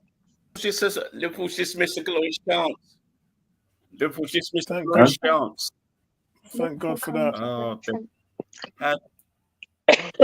I mean, it's a terrible corner from Saka. Odegaard and Zinchenko tackle each other. And it's Declan Rice versus 5 players. Saliba's Liverpool- busted a gut, and Trent hits the bar. But that all come about because see the Odegaard shots hit that his own player. Liverpool had, Odegaard you'd be and surprised. Zinchenko tackled each other in the edge of the area. Oh my Fair God, they hit play. the crossbar. Yeah, hit the Fair crossbar, yeah. play. Fair play to Declan Rice there, man. There's not much you can do in that position. And not only that, fair play to Saliba for busting that gut to get back. Yeah, guys, that wasn't an accident. It was an accident. Yeah. It was Odegaard kicked his own player. And Endo's just taken out Jesus. Man, what's that? You showed lovely feet, man. Play it wider. Give your Endo's player just a taken out chance. Jesus after he played the ball. No, I think that guy got to the ball before Jesus. Yeah. Or was it okay? Why do we Yeah. keep slipping over the grass? Why is it we're slipping we're all over the place? What is going on here? They've all brought their bloody molds instead of their studs tonight. That's why. It's ridiculous. Saka's had another terrible game, really, isn't he? I don't think it's been a terrible game. Terrible. I think Martinelli. I think you're confusing the wingers there, Gary. I think Martinelli's Saka hasn't done anything in this game. Well, they've not given him the ball. Yeah. He just had the ball. He just had the ball one-on-one with Van Dijk and lost it straight. Gary, you can't pick him out for that one thing. Yeah. I'm picking him out for the whole game, Lewis. He hasn't played a good game today. I think he's been on the floor about 5 or 6 times as well. I don't think he's been terrible. Yeah. Good save, Reyes from Gomez. I don't think he's been terrible. But that's the thing with Saka this season. Like, he will be super, super quiet. And then when he gets that one chance, we're all singing his praises. Yeah, it's like Salah as well. Like, Salah's the same. Salah is always quite. He plays on the edge of the game a lot of the time, and then bang, next thing you know, he's either scored or he's assisted. I mean, some players are just like that. Good save from David Raya. I get that. Good save from David Raya. I expect him to make that save. That's Joe Gomez showing that's what Saka should be doing. Yeah. Why not our wingers do? That's what their fullbacks doing. Get a shot on target. It would be so nice to have a target man in this game right about now. Yeah, we need. I think we need Eddie on when we're just not going anywhere at the moment. We're not doing anything offensively. We're not creating anything. We're not looking dangerous at all. You're just showing this breakaway chance that Liverpool had. So you should.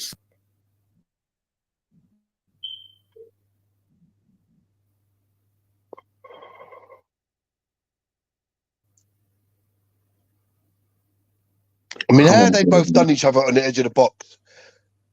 No communication. That's what that is. Saliba put the afterburners on, man, and he was being held. But I mean, he's got to put that away, Trent. He's got to finish that.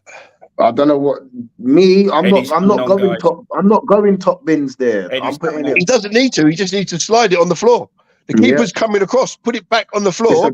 It's in the back of the net. You know what? It popped up right as he's swung through. Is popped up. Look, that bounce. That thank you for that bounce. Thank you for that bounce. If it don't bounce, Trent scores. Ready for Jesus. Jesus is going off, guys.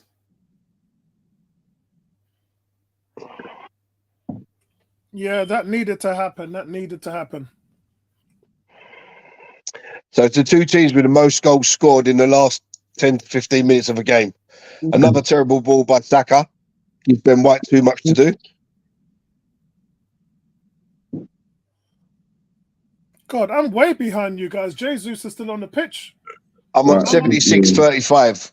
Jesus is just coming off. Come on, Saka. Like, that's a terrible ball, Lewis. Come on, man. That's a simple ball for a guy of his quality. Tighten it up. That's what I'm saying. Tighten it up.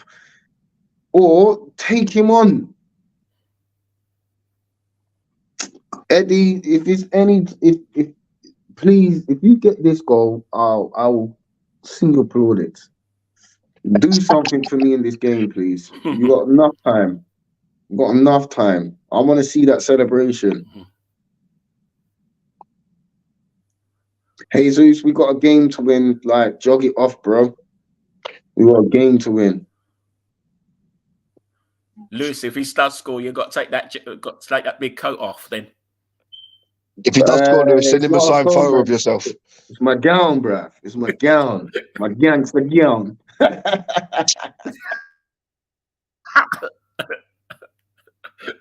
Warm, man. that's the deal. If he does score, you got to take that coat off. I don't want Apollo to be taken off the for indecent exposure.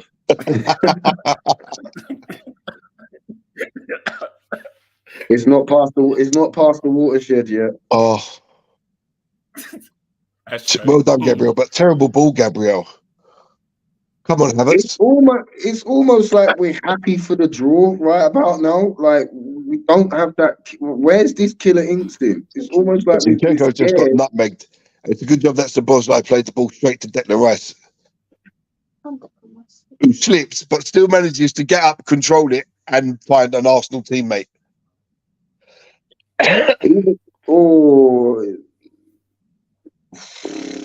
Boy, Declan Rice. Zinchenko, what are you doing, Zinchenko? Declan Rice on his worst day is still better than any other player on the team. oh, play it. Why didn't you play it? Play it. Why don't we try it? Why don't we try a little long Zinchenko ball? just ran into 3 red shirts and lost the ball. I mean, you can't make this stuff up, can you? It was terrible on Apollo, though, weren't it? It was terrible. What was he doing? Awful, absolutely. And if he loses it there, if he doesn't rebound back to an Arsenal player, we're in trouble. Awful. Do you know what I say to myself sometimes when I'm playing is I'll try a couple of things, right? And if it don't come off, you go back to your fundamental basics. Get the ball, keep it moving, play yourself back into the game. Oh, This is what a shot. what That was Zinchenko goal needs to bound do. by Zinchenko there. It hit Coyote. Well can't wait done, for the Mr. Emirates, Well done, Mr. Saliba. Oh, Zinchenko! Oh, It's a great strike. Go on, Saka. Go on, Saka. Go on, Saka. Pass the ball now. Oh, that's Oh, lovely defending there. Lovely body check. Love well it. done, Declan Rice, man. How did he get there? So Declan Rice just has a shot on the edge of the box. It's blocked by Konate. The ball breaks, and Nunes plays it inside. And just as the Liverpool players are about to control it, Declan Rice He's pops already up on the out of way. nowhere to get a He's foot already round on the the way. corner to knock it back to an Arsenal player. Because he was already on the way back from his shot. He was tracking the runner. He's unbelievably good. That's Declan Rice. unbelievable, though, Lewis. yeah, Quality. he is. Love it. He is. Love He is it. unbelievable. He's made me eat humble pie, you know. I didn't expect him to be this good. He Yeah, has really made me, like, I understand fully why Arteta has this young man in the team, man. Fully. Probably the first name on the team sheet, along with Saliba. And Big Gabby at the minute. Big Gabby's been on it. Havertz has gone down in the area. We're not getting nothing. It's Anfield. Play goes on. Go on, Trossard.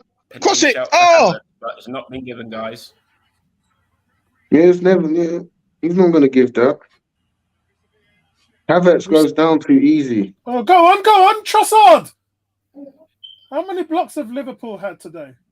Don't know what. They've had about. That's not better. What is that, man? We'll roll back inside, man. Come on.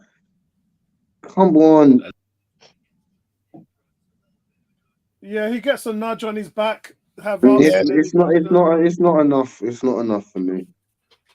The officials got that one. Well right. done, He's looking- Saliba again. Lovely footing by Saliba, man. Come on, Trossard. Don't be too clever. Jesus Christ. Jesus Christ, man. Gabriel sloppy. Havertz was calm under pressure there. Because Gabriel played him into a bit of trouble. Yeah, well, you know, I mean, guys, look on the bright side. We were getting tormented by them.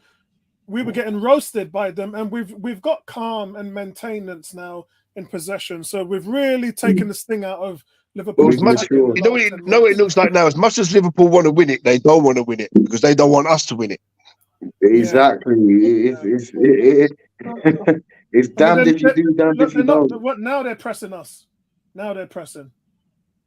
They were standing up there doing nothing, and Jurgen Klopp told them to get on with it. Go down, Saka! He's pulling your shirt, man. Oh God! That Endo, Saka's got the other side of him. Endo's pulling his shirt. Saka wants to carry on running. Hit the deck. Let the referee make a decision. And then he should have. And Ben White has been done like a kipper.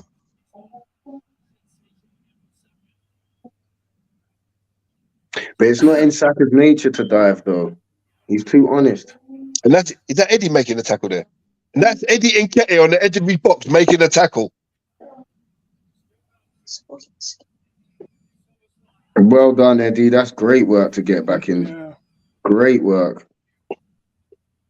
Come on, Trossard. You got to get out there quicker, Trossard. Can you cut me a small slice of cake, please, babe? I'll have a bit as well, Lewis. I'm surprised. My mum's fruit cake is the one, Gary. It is the one. I got to her house today. I've gone into the dining room and I've seen about 10 cakes all wrapped up in tin foil. I was like, yo, Mum, where's my one? She's like, it's in the kitchen. Which one's mine? Eddie won that free kick there. I don't really think that was a yellow card, to be honest. I don't think there was much in it. It is. It's textbook. It was an attack. They did it to stop the attack. It should be. It should be. It's textbook. The way that he's officiated the game, that is a yellow card because he's booked everybody else for the same thing. So fair play for the consistency. Oh, my girl Fiona now is making cakes. I'm coming over now. Hey, listen, bro. Cakes and actually saying that my wife. All of a sudden, we're in Cake 101 now. Yeah. What's going on, man? My wife is in the kitchen. She's just made 3 big cakes. Yeah, she does Christmas cakes. So, yeah, my wife is on it. My wife is on the case. When I was younger, I hated my mum's cakes, innit? Hated them. Hated the texture, the flavor, everything. As I got older, we nick a goal from this corner, man. Andrew said he got the yellow card for protesting. Oh, dissent. Yeah.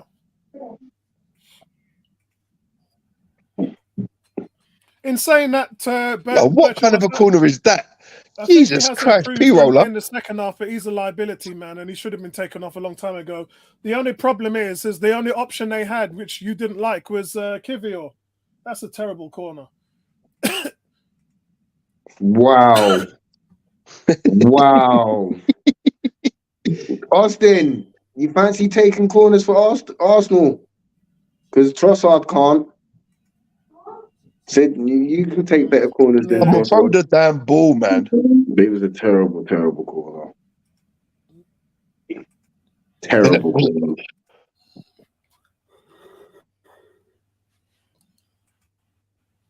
Arsenal still in play. They're in the final third. Guys, there's going to be one big chance in this game left. On attack on. Keep it. Oh, what was that? Oh, Havertz, you lucky guy. You lucky guy. Why was Eddie given a yellow? Are you kidding? Why was Eddie given a yellow? He got a yellow for that. Was it for diving? Are you joking? No. The cross comes in. He controls it on his chest. He takes it out to the edge of the area. He's just about to shoot. Endo comes in. That's not a yellow. Endo comes in. Yellow. That's Endo's. Endo's just been brave there. And Eddie gets a yellow card for what? That's not a yellow. How is that a yellow? Boy. Endo's fouled Eddie by stepping on his foot. He's just been pulled to the ground. Eddie's just been pulled to the ground by Endo. No free kick. Liverpool on the break.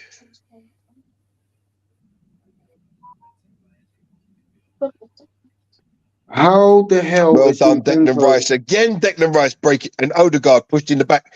Get up, Odegaard. Take the free kick, man. Play it quick. Nah, Gary, this is the time where you start slowing it down just a touch now. No, we may have had the opportunity there. No, it is when you've been under the cosh like this, you slow the game down. You take the sting out of the game. You And we've play got at David your Raya taking the tempo. free kick. Yeah, exactly. Yeah, kill the clock.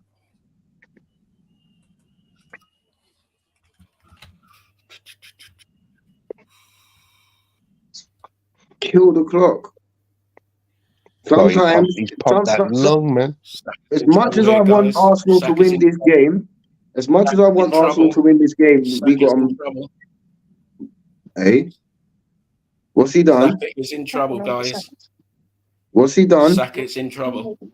He's just He was gone in gonna get sent off. with grabbing back. He's gone in for a tackle, and Yeah, but listen, Gravenbach has got up. Gravenbach has got up off the floor, hasn't said nothing, shook his hand. The referee's calling Saka over. The referee's calling him over. So he's lucky. Very lucky. He could have been sent off. He slipped. He slipped. He's overrun it. I think he's overrun it a little No, he bit. didn't, Apollo. He slipped. His standing foot gave way. Yeah. Watch him. His standing foot gives way. Yeah. That can never be a red card. Yeah, he's just accidental. Yeah. I made a comment, guys, about the Arsenal players slipping all over the place, and unfortunately, obviously this is Anfield, Liverpool's ground. They're allowed to do whatever they want. A lot of people say we shouldn't wet our ground the way we do, but we like to because of the way the ball travels. Yes. In that surface. So whatever Liverpool has done today, we're just. I don't well played Kai Havertz. I don't think. And that should be a yellow card for Van Dijk. He's just taken Eddie clean out. How's that not a yellow card? After what we just saw Eddie get booked for, how does Van Dijk not get booked for that? What's going on, Shay? Big shout out to you, man. And Havertz looks like Havertz was taken out after. Like, what's going on? You booked me for less than that.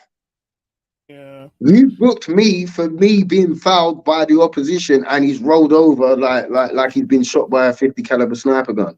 And we can't even say that because if they open their mouth to the ref like that, they'll get booked. So 4 minutes. Hold on, guys. Odegaard's allowed to 4 minutes. 4 minutes. Hold on. That's good. That's not a long time. And guys, I'm happy with a draw. I said it would be 1-1 at the beginning of the day. So I was. What's been working book for them? Time wasted. Oh no. Been working, but I don't even know what happened there because it looked like it hit him in the stomach or his hands were inside his body, inside his stomach. I don't know. I don't know why he got booked. Down, Sleeper. Well done. Well done, Eddie. I'll take a. Do you know what? From seeing what I've seen today, I would take this draw. I'm not going to over-analyze it, but if it stays the way that it does, you know what I mean? Yeah. Saliba, Saliba, please stop it. Wide. Please stop it, Saliba. In a game of such a... Gary, hold on. Emerson's talking. Emerson, what was that?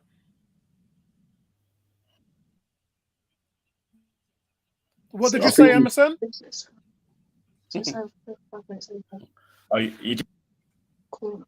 Okay, sorry, Gary, go on.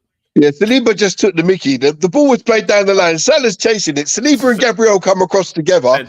Saliba fakes it, goes inside, plays a 1-2 with Gabriel on the line, comes back inside, fakes it again, comes back inside, and then just plays it back like there was no pressure on the guy whatsoever.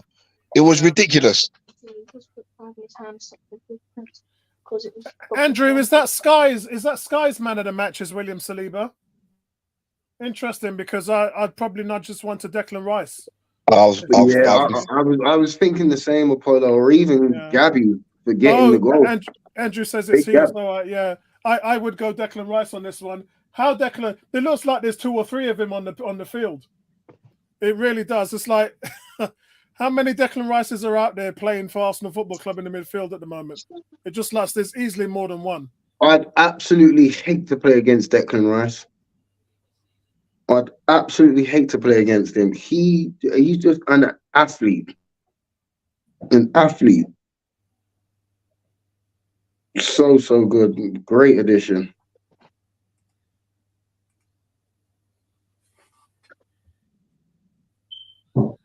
It's 2 minutes of time added on. Sky says 5 minutes, by the way. Yeah.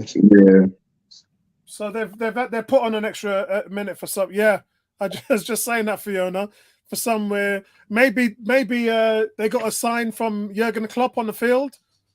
To So we want 5. I demand 5. Yeah. They said this is Anfield. We can have whatever we bloody want.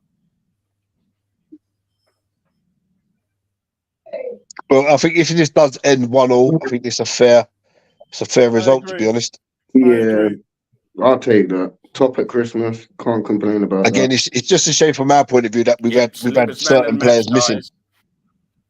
Oh, Saliba got voted man of the match.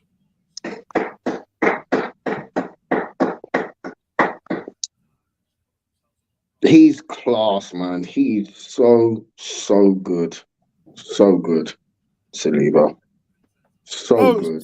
Sky have confirmed it's Saliba. Okay, cool. And this is the first time he's played for Arsenal at Anfield, right?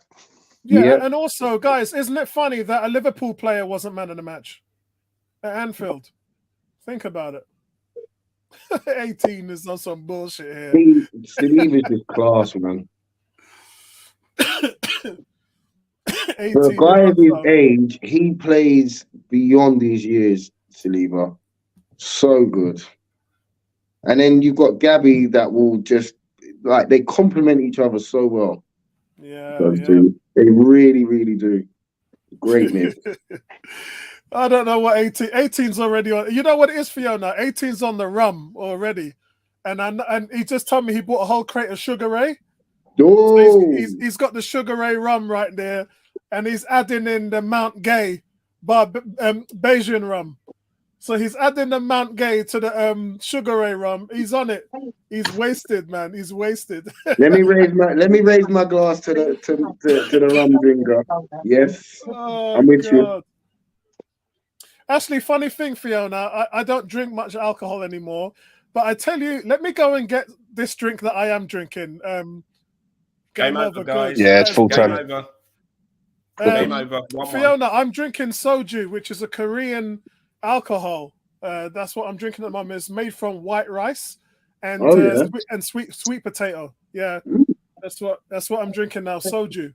It's the most famous drink in Korea. Right, let's change this banner. That one a try. Yeah, it's proper things, man. All flavors as well. Let me get this banner out here. That was such a. Fiona's on the rum as well. No, I just wanted to say, guys, I'm really happy with that result. Mikel Arteta's going to know that this was a great result. Come to Anfield. It was 2-2 there last season when you was in control. This season, you opened up the game, dominating in the same way. Could have been up 2-0 as well. And the game ends in a draw, which is the reason why we thought that we weren't going to get a result, because of the weak link with Ben White and Zinchenko. And that's exactly what played into Liverpool hands. And so I've got no complaint about the score. If we had Tomiyasu fit today, I would have wanted to win today. But with the result the way it is, Arsenal top of the league at Christmas, you cannot argue with that, guys. We have played all of the teams. 18 games have gone. 18 games have been played, so that means there's only one team we haven't played. Who is that? Is that West Ham? That's West Ham, right? West Ham's on the 29th. That's right. Yep. So that's the only game that we've got to play. Or 28th. Sorry, Gary. And realistically, the table doesn't lie, guys. You look at it. 17 games last season. We were 15 wins, 1 loss, 1 draw. Now today we are 18 games, 12 wins, 4 draws, 2 losses, and we're top of the league. You can't complain about it. I think we toughed this one out. We had to dig deep. There was a part there in the second half that I thought we were losing it, then we started to gain control again in the midfield. Gary, what's your thoughts on this one? Yeah, I think you're bang on right. We looked a bit in trouble, but Declan Rice, I thought he was superb. He was my man of the match today, closely followed by Saliba and Gabriel. The internet's playing up, Polo. I just think it's a shame that Tomiyasu wasn't available today, or Thomas Partey. I think it would have been a different game if those two guys had been playing. Our weakness is definitely Zinchenko at left back and Ben White at right back. Obviously, we're gonna have to persevere now till January transfer window or Timber and Tomiyasu comes back. But I mean, we all see it there for ourselves. Zinchenko gets caught, and then it's not so much getting caught out by the first ball; it's when the ball lands and Salah just steps past him like he's like my 86-year-old mum. You know, you got to want to do better than that at this level. You know, so but I'm pleased with the point. You know, I think it was a fair reflection of the game. We had a couple of early chances. They didn't really create that much. Raya had a couple of saves to make, but I think they're textbook regulation for a goalkeeper. And if he gets beat by them, I think there's questions asked. But you know, textbook regulation saves. I think we had the better chance in the first half. They shaded the second half. Draw, fair result. Top of the table. You know, they play on Boxing Day a couple of days before us. And so do Villa, but then we know what we have to do when we go to play West Ham. Again, it's within our hands. It's all down to how we play. We go out second half of the season and repeat what we've done in the first half of the season, or maybe better it. The league title can be ours. What's your thoughts, Lewis? I kind of echo Gary. The draw was the right result in the end. If we was a little bit more slicker, a bit more clinical in that last third in the first half, we could have shaded it. And I think as well, people aren't opposition fans aren't realizing we've got big players out as well, and we're still top of the table. Like, we're still finding a way of getting the job done. You know, Anfield is one of the toughest places to go to and get 3 points. And sometimes you need to set yourself up in thinking. Say again? I think it's the toughest place to go in the league to get 3 points. It most definitely is. It's a proper fortress. And I know a lot of the Arsenal fans will nitpick, but for me, to go away, you know, just before Christmas to Anfield in a game where both defenses are just as strong as each other, both attacks are just as strong as each other, it had a draw written all over it. So I'm not dissatisfied in what I saw tonight. Excellent. What about you, Emerson? What was your thoughts on the display tonight?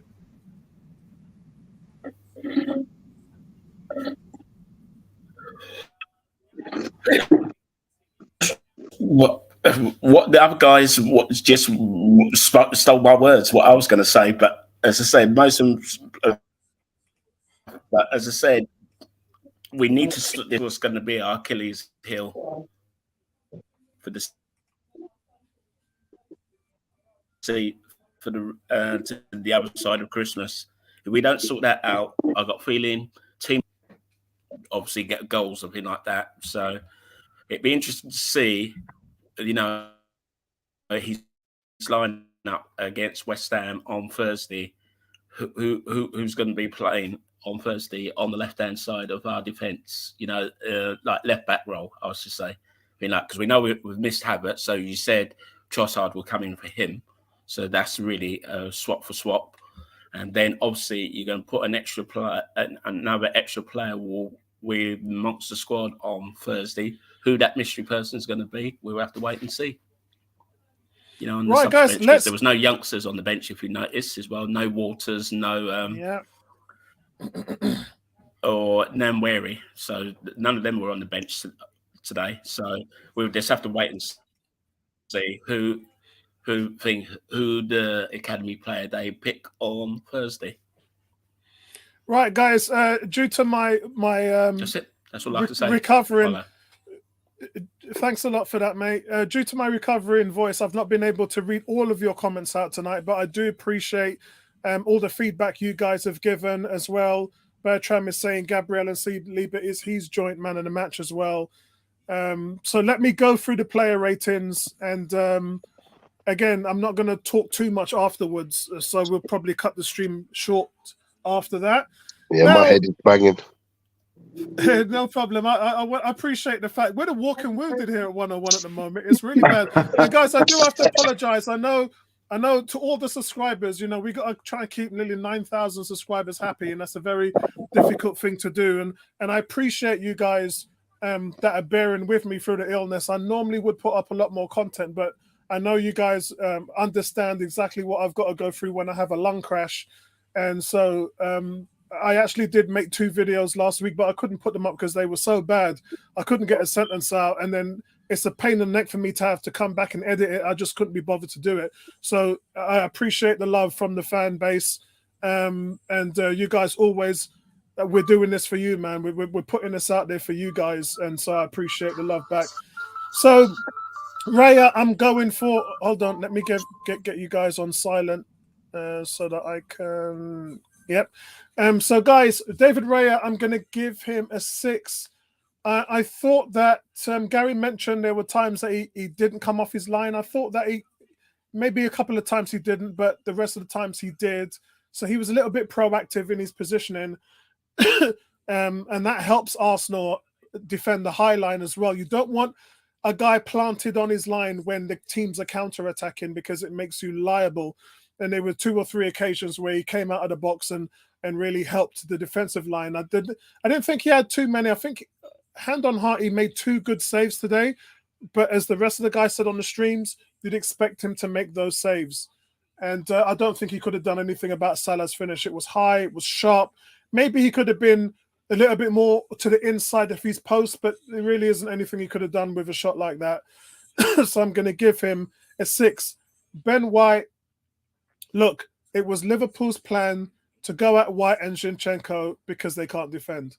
And Ben White has actually been a decent defender in his Arsenal tenure the last 2 years.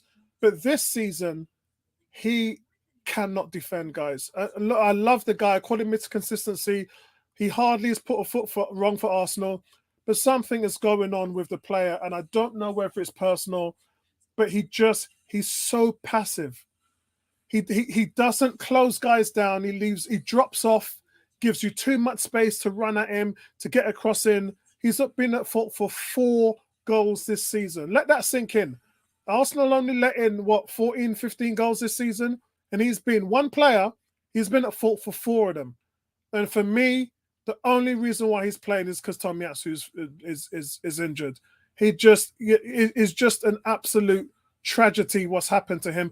And I hope his form comes back, because there's a difference between him and Zinchenko, guys. Zinchenko is not a defender and cannot defend. Ben White isn't a defender who can defend. He's shown he can defend. But what's happening to him now is just affected his confidence level, that he doesn't even close teams down. It just looks a shamble of himself. And they need to sort this out. And it all starts in the training room and the facilities for them to try and get this guy back to his best, because he's far from his best. And today he gets a 4, and I'm being generous. He gets a 4 because he didn't give up a goal. That's why he gets a 4, because he didn't give up a goal. But his performance was probably less than that. William Saliba, strong outing. I'm giving him an 8.5. They just couldn't get anything done through him. They just couldn't get anything done. If you look at Diaz, they just couldn't get anything done. When Nunes came on, he blocked out Lules. He elbowed him twice as well. Nunes didn't want anything. He didn't want anything after that. Too physical, too strong. Saliba's just elite. Sky gave him man of the match. For me, Declan just pips it. Gabriel as well. I thought that, he scored the goal. Yeah, he put the goal in, and he gets a solid 8 for me. I thought he was excellent for the most part of the game as well, especially defending. Made it very difficult for Liverpool when they were on the counter-attack. So I'm going to give him an 8. Zinchenko, I'm give him a 3. It was the thing that I dreaded the most in this game, and my fears came true. Just the way Salah just passed him for the goal. It was just like he wasn't even defending. And yeah, I mean, what can you do? The only other option is to start Kivior. Some of you don't like him, so that takes that option out. Arteta probably doesn't like him because as a left back, because he didn't put him in. So due to the lack of squad rotation, it just didn't happen, and we were lambs to the slaughters. And all I can say to you guys is, we are lucky that Salah had an off day. Yeah, because had Salah been on it today, he just would have destroyed us. And we're lucky it is just one goal. That's all I'm saying. So he gets a 3 from me today. Moving on to the midfield. Where am I? I've got Declan Rice. Declan Rice was just, he was putting out fires all over the pitch today. And you know, I'm not sure what Sky was looking at. And take nothing away from William Saliba. He's a Rolls Royce. But what you saw today was a jet. Yeah? If Saliba's a Rolls Royce, then this guy is a Harrier jump jet. He's just unbelievable. He was everywhere. I said there was 2 or 3 of him. Everywhere you saw danger, he was there to extinguish it. And that's what he did all game. And it makes me worry. It makes me think, guys, how have we got on without Declan Rice before this season? How have we managed to make it this far without this player? Because he's transformed us. So, I mean, and most of you like what might say Thomas Partey, and I'll give you that. I'll give you that. But Partey's main attribute is his transitional play, which is he's hold up, his forward play. That's his main attribute. He's a great tackler. He's a good tackler, and he's okay in recoveries. Declan Rice is an elite. He's the best tackler in the Premier League. He's the best recovery and the best at duels. That's it.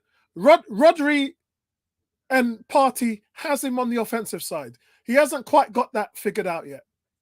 Yeah, the transition is just not there yet for Declan Rice. And remember, he's only 24. So when it comes, you're probably looking at someone who they're going to be calling the best in the world. But at the moment, you can't label him as that because he doesn't have the offensive side. But as a pure out-and-out defensive midfielder, I don't think there's anyone in world football better than him right now. And it's probably been that way for a while. The only reason why we couldn't see it is because he was playing for West Ham. And the numbers are there. I've showed you guys the last 3 years, he's been top in the league, interceptions, top in duels, top in recoveries. It's been him. Since he was 21 years old, he's been nailing out those stats, and he's doing exactly the same thing for Arsenal. And he is just unbelievable. Moving on, I could talk about him all day, but obviously I can't. Moving on, Odegaard, I'm going to give a 7. They came at him today, and I made a point to talk about Klopp's tactics has always been to put triangles around him so to suffocate him. But I thought he did okay today. And again, they fouled him a hell of a lot. But he was one of the reasons why that first opening 20 minutes was deadly, man. He was going at them, pressing relentlessly, and that is what the captain is supposed to do. I thought Havertz had a quiet game today. I'm going to give him 6.5. Tidy on the ball, but really didn't influence anything.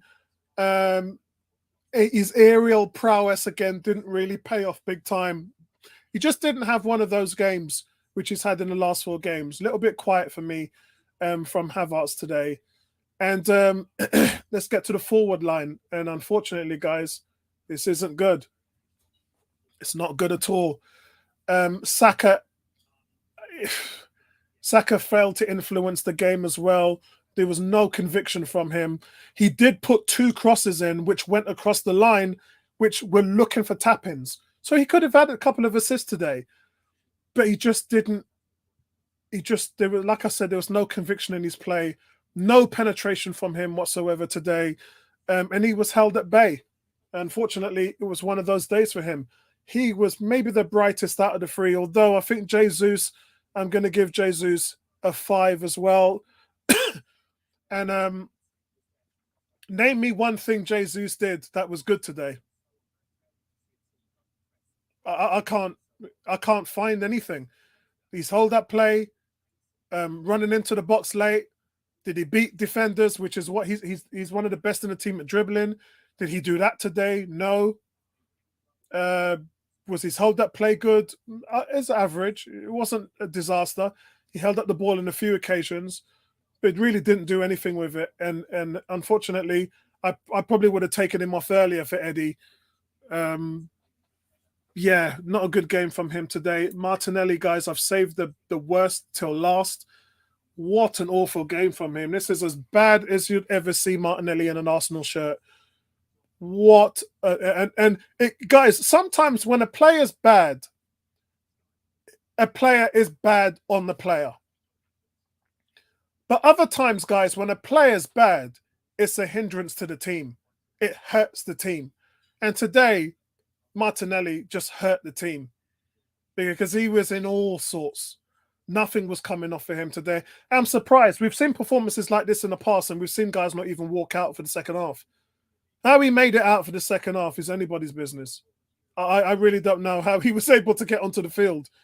And it's probably something. And look, Trossard was no better. Trossard didn't do anything to influence the game either, but he certainly didn't throw the team underneath the bus in the way that Martinelli did. Just wasteful football, time after time, consistent, just over and over and again. I got tired of watching it.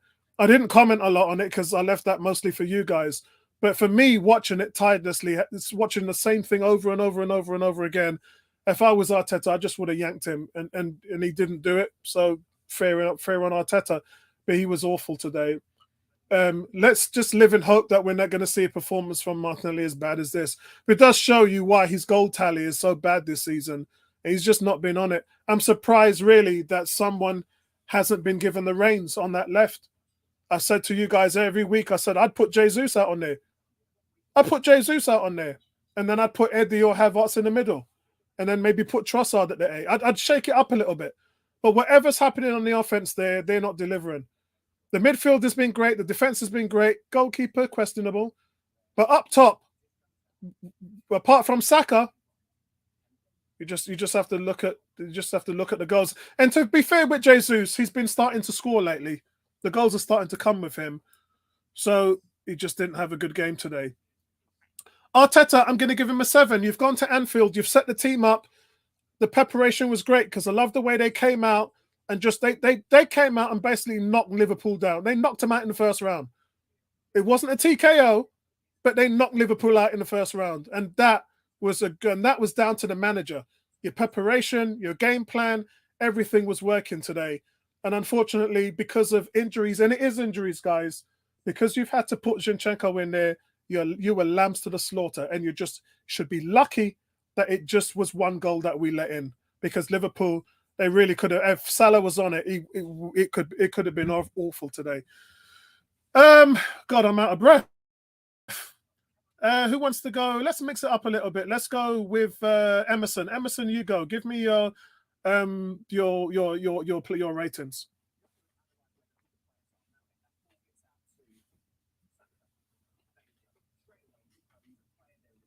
Can you hear me, Emerson? Oh, hold on. Sorry, I forgot. I've got all of you guys on mute. Sorry, my bad. Emerson, can you hear me? I don't think Emerson can hear me.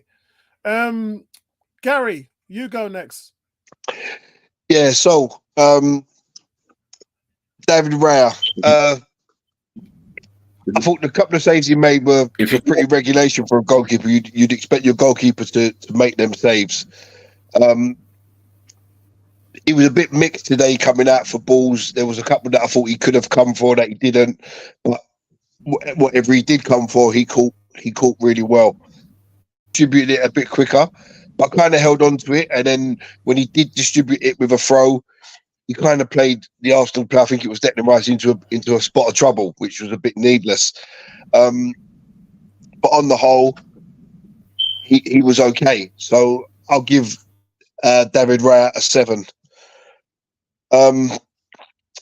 Ben White. To be honest, I don't know where to start with Ben White because for a very long time now, on many streams, I've been saying that his defending leaves a lot to be desired, and today was a perfect example of that. There was once where Diaz was running at him, and he was so intent on stopping Diaz from going inside, he left such a gap on the outside that Diaz just waltzed in and had a shot. That was lucky Saliba. I think it was Saliba come in and blocked it, but that was just terrible defending. You know, I wouldn't expect any of my under 12s to defend like that. You know, positioning was terrible. His ball playing is lackadaisical at best. I just don't, you know, we have seen him defend to a high quality, but I don't know if it's just something in his head where he's just not ready for the game. Just not ready for what's going on about him. I know he always likes to say he doesn't watch football. Well, maybe in the meetings that he's having, he ain't watching football because some of the things he does and his positioning, it's just the thing that you would expect an under 12 to get right. You know, and it's quite shocking that he's made it this far to a level this high and play for his country when he leaves so much to be desired so much of the time. So I really don't understand what goes through this guy's head. So I'm going to give Ben White a 3. I mean, the thing is, Gary, you see Gabriel getting physical, man-to-man, body-to-body contact, get physical. You see Saliba get tight, get physical. Rough them up. Don't give them any space, any time. Let them know that you're there to go 12 rounds with them. And Ben White sits off, gives you all the space and time in the world. You're free to do whatever you want. In you saying that, Apollo, let's not forget that Ben White is an actual centre-back. But I can't see Ben White doing any of them things that you just said, playing at a centre-back. Well, look at the West Ham game in the... it was the Villa game. The Villa goal was scored on the central area where Ben White was there, and he doesn't get tight on him. It's all about getting tight and getting physical. Yeah, but that's what I'm saying. But that's gone from his game. He doesn't have that anymore. You look at Saliba and Gabriel, and they're solid. They fight, they battle, they can play, they can tackle, they can run, they can hustle. But Ben White doesn't seem to have none of this. Yeah. Is he just the ball-playing guy that wants to get the ball and ping this ball like Trent does? Is that his game? Because I just don't see how he fits into this Arsenal team anymore. I think the team has outgrown him. They've left him behind. He hasn't got the qualities that we need. And when Timber comes in, he ain't going to get a look in. And Tomiyasu's fit, he ain't going to get a look in. He ain't going to get in front of Saliba or Gabriel. He ain't going to get in front of Timber, and he ain't going to get in front of Tommy. Yeah, so I agree. I think it's something that needs to be addressed. Yeah, and pretty soon. So Saliba, what can you say about this guy? At 21, 22 years old, the guy looks like he's been playing football all of his life. Never panics, never under pressure, makes the ridiculous look easy. You know, after time he's like, does he just play with attackers because he's bored? Because he knows he can get back out of trouble? I don't know, but there was a couple of points in that game where he just took the right Michael. You know, playing 1-2s with Gabriel, faking, dropping the shoulder, cutting back inside. You know, absolute immense player. He's on the same pitch as Van Dijk. He's on the same field as Van Dijk. And who was the best? If you didn't know who was who, if you didn't know who was who, and you told people that Virgil van Dijk is probably regarded as one of the best centre-backs this Premier League's ever seen, and you didn't know who was who, you would think Saliba was Van Dijk. Yeah. He's that good at such a young age. Absolute immense. And if it wasn't for Declan Rice, he would have got my man of the match today. But I'm going to give him a solid 9 today. I thought he was fantastic. Gabriel. Now, I think these two are, and I've said it before, I think they're the best centre-back pair in world football at the moment.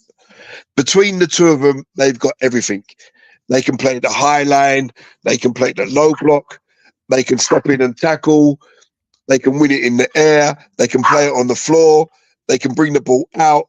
The two of them have got everything together. It's unbelievable partnership.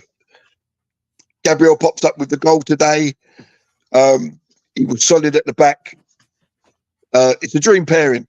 So Gabriel gets an 8.5 today. Now we move on to Zinchenko. To be honest, I don't even want to mark this guy. I saw Bertram give him a 1. We have, and he's given Martinelli a 1 as well. You know what?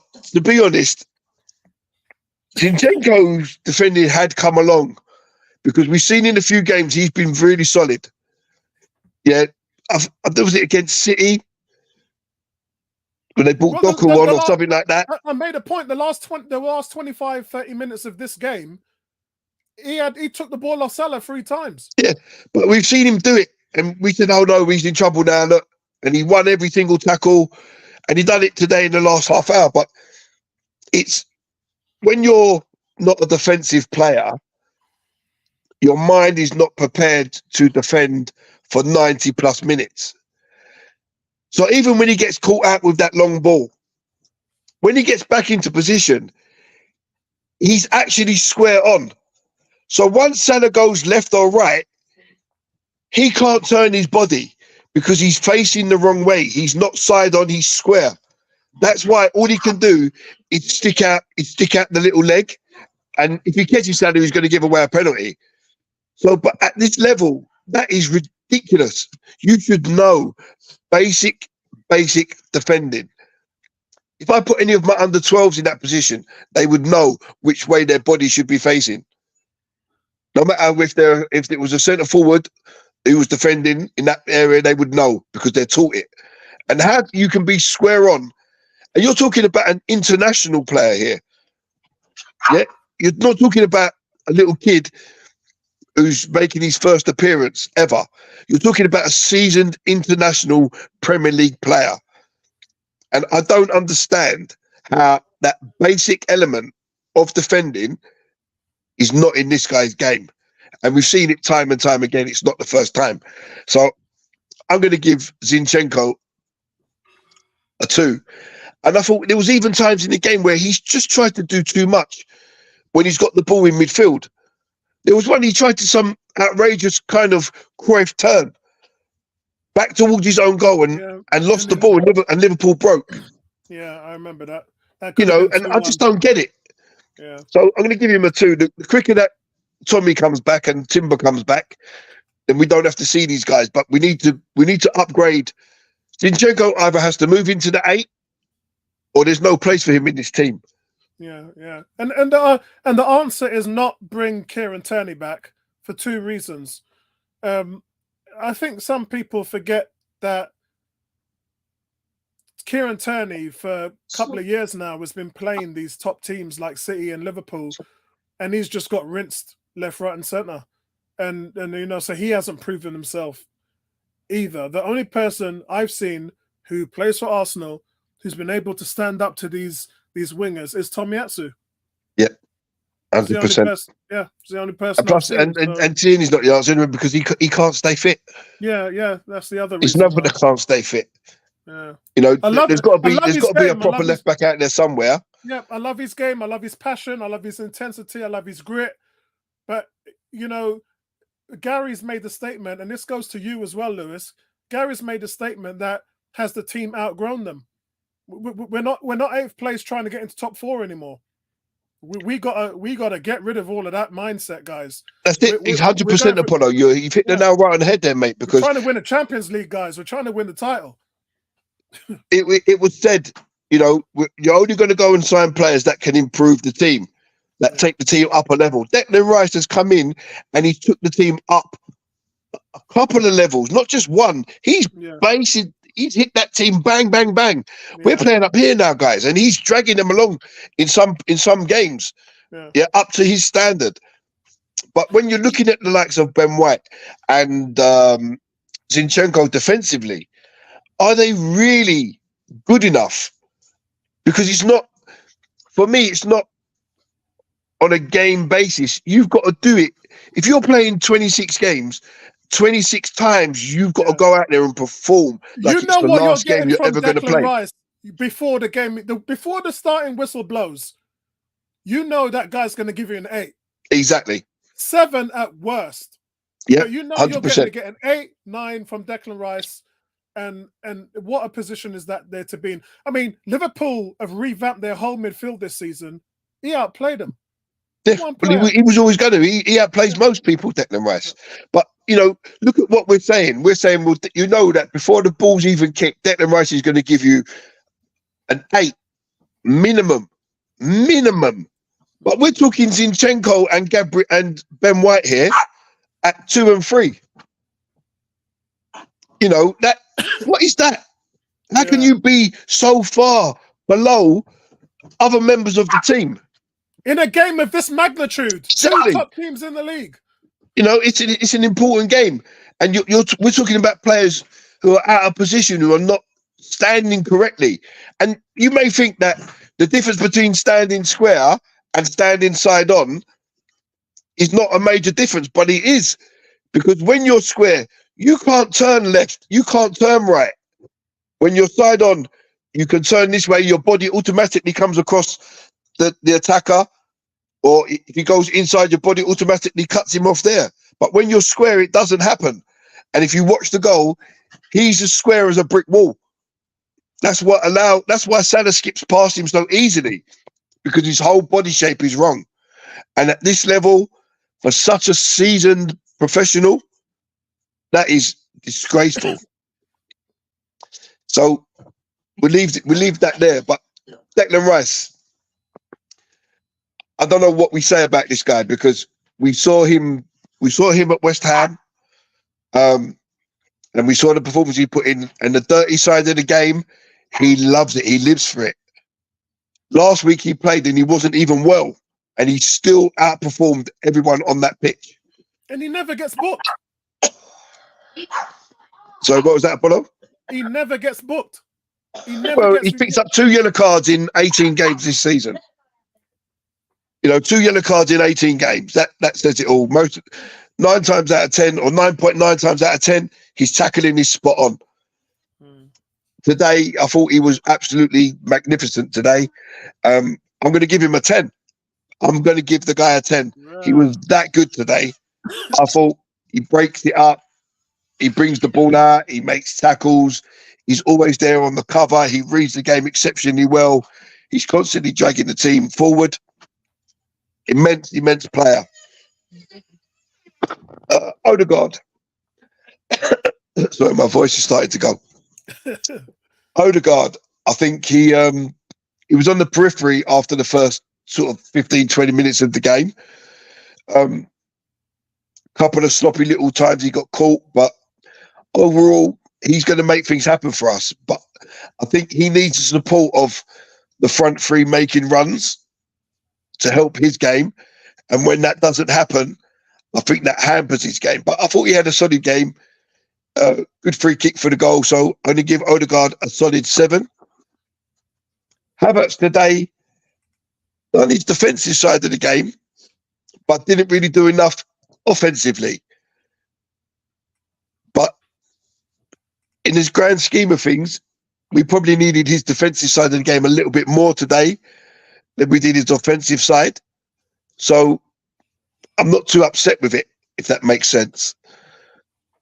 He does a lot of dirty work, a lot of tracking back, makes a few tackles, wins aerial duels. So he does enough to be in this team. So I'm going to give him a 7 as well. Bukayo Saka, I thought he had a really poor game today. He couldn't beat his man, but when he did, he put in 2 very good crosses, which only required a tap in. And I thought it's just, you know, Martinelli, Jesus, they're on the 18-yard line. They're on the 18-yard line. Eddie would have been there to put one of them away. 100%. I've got no doubt in my mind. It's that anticipation, isn't it? Fox in the box, anticipation. You know, when you see a player making a run and you get to the byline, you've got to think to yourself, well, if he crosses this ball, is he gonna pull it back to that 18-yard line from there? Well, the answer is no. It's gonna come back penalty spot, 6-yard line. Max. And it happened 2 or 3 times. Yeah, it happened 2 or 3 times in the whole game. One of the times it happened, Jesus was standing just inside the white line of the penalty area. There you go. You're 18 yards back from the goal. How are you going to? This is what I'm saying. At some point, as a forward player, you've got to think to yourself, well, he's going to get to that line. I trust him to get to that line. Not he's going to. I trust him to get to that line. Now, if he does, on his right foot, where's he going to pull the ball back to? Yeah. Is he going to put it back to here? Well, the answer is no, because first of all, he's got the defender, which is right there. That ball can't go anywhere apart from here or there. Yeah, penalty spot, 6 yards. So you've got to get yourself in there. You've got to make yourself a nuisance. Anticipation, and we just don't do that. Yeah. We just don't do that. So, like you said, Saka could have had a couple of good assists today, but due to other circumstances, it doesn't happen. So I'll give Saka a 5. Jesus, the guy wants to be a 9, or does he want to be a 10?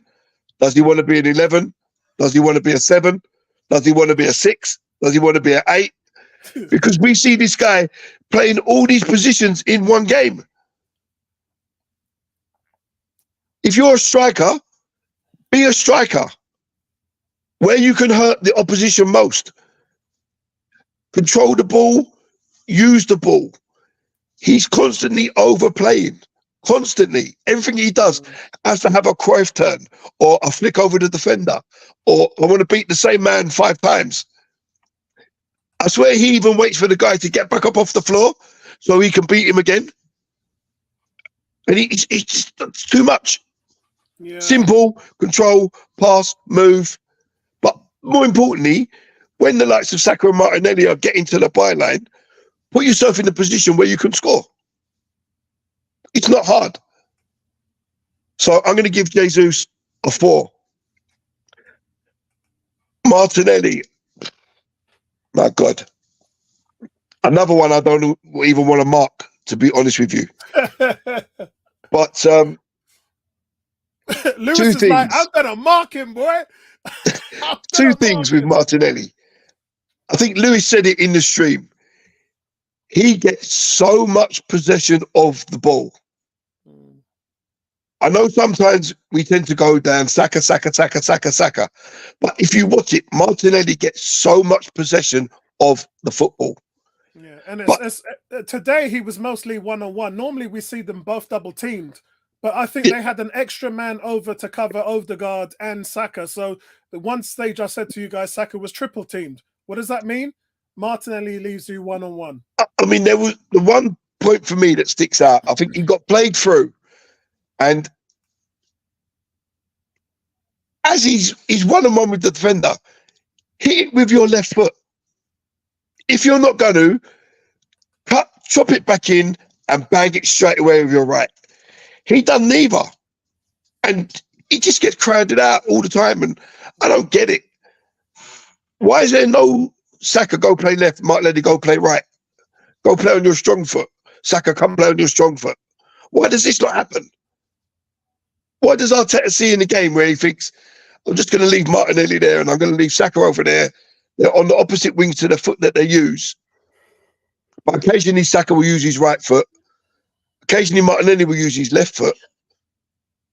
But it doesn't happen enough. But I'm just going to leave it as it is. I don't understand.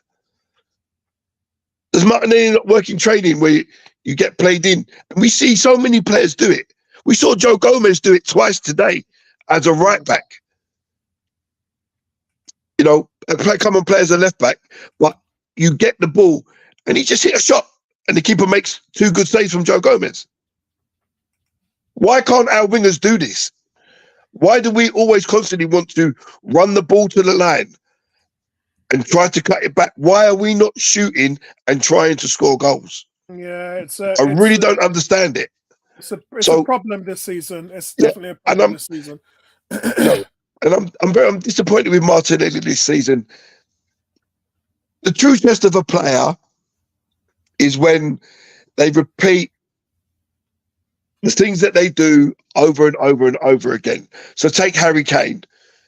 Was always classed as the one season wonder. But Harry Kane, every season, is going to get you 25 to 30 goals. Bang, bang, bang, bang, bang. True test of a world-class player or a class player. We signed Martinelli for 6 million. Yeah, looks like a bargain. He's got all the talent in the world. But today, or this season, he has just looked like a kid we picked up from the Brazilian second division. Yeah, he's got 2 goals in his last 18 games. Actually, I think it's more than that. I think it's 2 goals in his last 20. Yeah, but that just tells you everything you need to know. So he just looks like a kid we picked up from Brazil for £6 million that had 1, maybe 2 good, lucky seasons. His first season, was it when he scored 10 goals, weren't it? That's right. Yes, that's right. Same And the with season Haaland. last year. Yeah. But to keep getting a start, to keep getting the amount of possession that you're getting, and not have any end product. If I'm Reece Nelson, if I'm Trossard, I want to know from the manager, why is this guy constantly playing over me? Yeah, I agree. Why am I not getting 20 minutes, 25 minutes, half hour in a game? I told you I would put Jesus on the left and put Eddie up front. Yeah, there's plenty of... Listen, if I'm Eddie, I'm upset that I'm not playing in this team. Yeah. Because we've seen a couple of games where he's been crying out for Eddie. He's their leader, goal scorer. Him and Saka. And he hasn't got a look in. Yeah. Today he gets 15 minutes. Didn't he come on at 75, didn't he? Or 77? He gets 15 minutes today. But we see enough from Eddie when he comes on to think, why haven't you started the game? What about Arteta? I don't want to knock Arteta, but I think he just doesn't make enough in-game changes for me. It's all very one-directional. It's we're going to play like this and that's how it's going to be. But sometimes you need to swap your wingers. You need to pull Jesus out, put Martinelli through the middle for 15 minutes, not one attack and then swap them back. But what about how he prepared for today's game? The tactics. I think setting up. I think he gets all that right. I think he gets all that right. You know, we come out the blocks. We could have been 1-0 up. We went 1-0 up. We could have been 2-0 up. We get back to 1-1, and I don't think we was ever in any danger of them scoring. So the team set up correctly. It's just he's so reluctant to make in-game changes that could affect the outcome of the game for the better. Yeah, I think it's lack of trust. I think it is lack of trust. You know, sometimes he plays Trossard over Nelson. But to me, I'd rather have Nelson in that kind of situation. Right, Lewis has been waiting patiently. Sorry, Lewis, go ahead. I'll give Arteta a 7, sorry. Right, Lewis, go ahead, mate. No worries. Raya probably a 6. It's been mentioned numerous of times that he did the right things at the right time, couple of shaky moments, but then when you're at a ground like Anfield and the crowd is up, you're going to make a few mistakes. It's bound to happen. We got to remember that these players are human after all. Ben White, he's been really, really underform since, I'd say, back end of October. So coming into November, he hasn't really been the Ben White of old. I don't know whether this injury that he's had has had like a mental impact on him. And he's still, it looks like he's playing within himself. It looks like he's not, defending how he used to be. And that's part of the game. Like when you pick up an injury, you're the number one starting player in that position, you don't want to show any signs of weakness. But when you do that, you end up being the weak player because you're not playing at 100%. So the full rating that you've given him is very fair. Saliba, I mean, what's said that hasn't been said about this guy? He just oozes class. He has this aura about him. He plays about on the field. I think I've only ever seen him this season make probably 2 big errors in the whole entire season, which for a 22-year-old is absolutely unbelievable. and his central defensive partner, Gabriel. I mean, do you know what I'm saying? Like, you got the best of both worlds. You got one defender that loves the physicality, will just put his body on the line, and then you got the other that just comes out with the ball and he's just playing this pass, picking out this pass, making centre backs look silly. So for me, they both get an 8.5. Actually, 8.5 for both of those. Zinchenko, worst player on the pitch. I'll give him a 2. Don't want to say too much about him. We already know what we got. I'm, you know, I feel that although when he first came in, he raised the level, but now he's really dipped because the game that we want to play has changed. We are now looking at, you know, long, tall, athletic players at the back. Long gone are the days of the small, quick turning players now. We're now going into, you know, the athletic types. Just look at our midfield. And also, Lewis, and also teams are targeting him now. So that's a game plan. Yep. So that's effective as well. So, you know, he's being targeted. Yeah, 100%. They know if Zinchenko's there, he's the weakest link. Yeah. But then you as a player have to change the way that you play. If you know that ball is coming primarily to your side, you have to make some sort of adjustment. And he didn't do it today. The funny thing is there, Lewis. No, tell a lie. He didn't do it in the first half and was probably told by Arteta, listen, X, Y, and Z, this is happening. So you need to do A, B, and C, which he started doing. He started being a little bit more aggressive on Salah rather than giving him that space. The funny thing about you saying that, though, Lewis, is when the ball was played for the goal, he was 5 yards behind everyone else. So he gave himself the room to go and get the ball, but he allows it to go over his head. At least put a jump in. If it brushes off your head, it's going to go for a corner. And that's the error that I was talking about in the first half is when that ball's in the air, one, he's not checked his shoulder to see where Salah is, right, as he's dropping in. Two, for me as a fullback, when I play there, my first thought of mine, can I get a touch on this to change the course of the ball so that it's not easy for the attacker to get on the ball, right? If it goes out for a throw-in, your job is done as far as I'm aware, or it goes out for a corner and you can readjust. Yep. Then the second error is, like you said, his body positioning was all wrong and then dangling out the foot. Like, if you're gonna never show Salah on his strong side. I would rather show him to the byline, knowing the fact that he's on his weak foot. He has to put in a worldie of a ball in from that angle to pick anybody out. But Zinchenko bottled it and just give him the easy side. So I'm giving him a 2. Declan Rice is just a Rolls Royce. I've said it many times on the stream tonight that when we was in for him at the start, I was like, who is this guy? And slowly but surely, I have understood why he is the most important player one of the most important players in our team right now. He's playing in the DM role virtually on his own, and he's made it his own. He is hungry to succeed. And when you see your central midfielder like that, it should breed the confidence around everybody else to say, do you know what? I'm going to muck in and do this, that, and the other. He was absolutely class tonight. Give him a 9. Odegaard, the 7, is a fair reflection of his game. There was times where he needed to move the ball just a little bit quicker. But when you know you're being pressed by 2 or 3 players, it's very hard to do that. And I think he got caught in the headlights at times. But the ball that he put in for Gabby, do you know what I'm saying? He's got an assist under his belt. Havertz, the jury's still out about him. You see him do a lot defensively, and last few weeks he's done a lot offensively, but he can never get the balance right.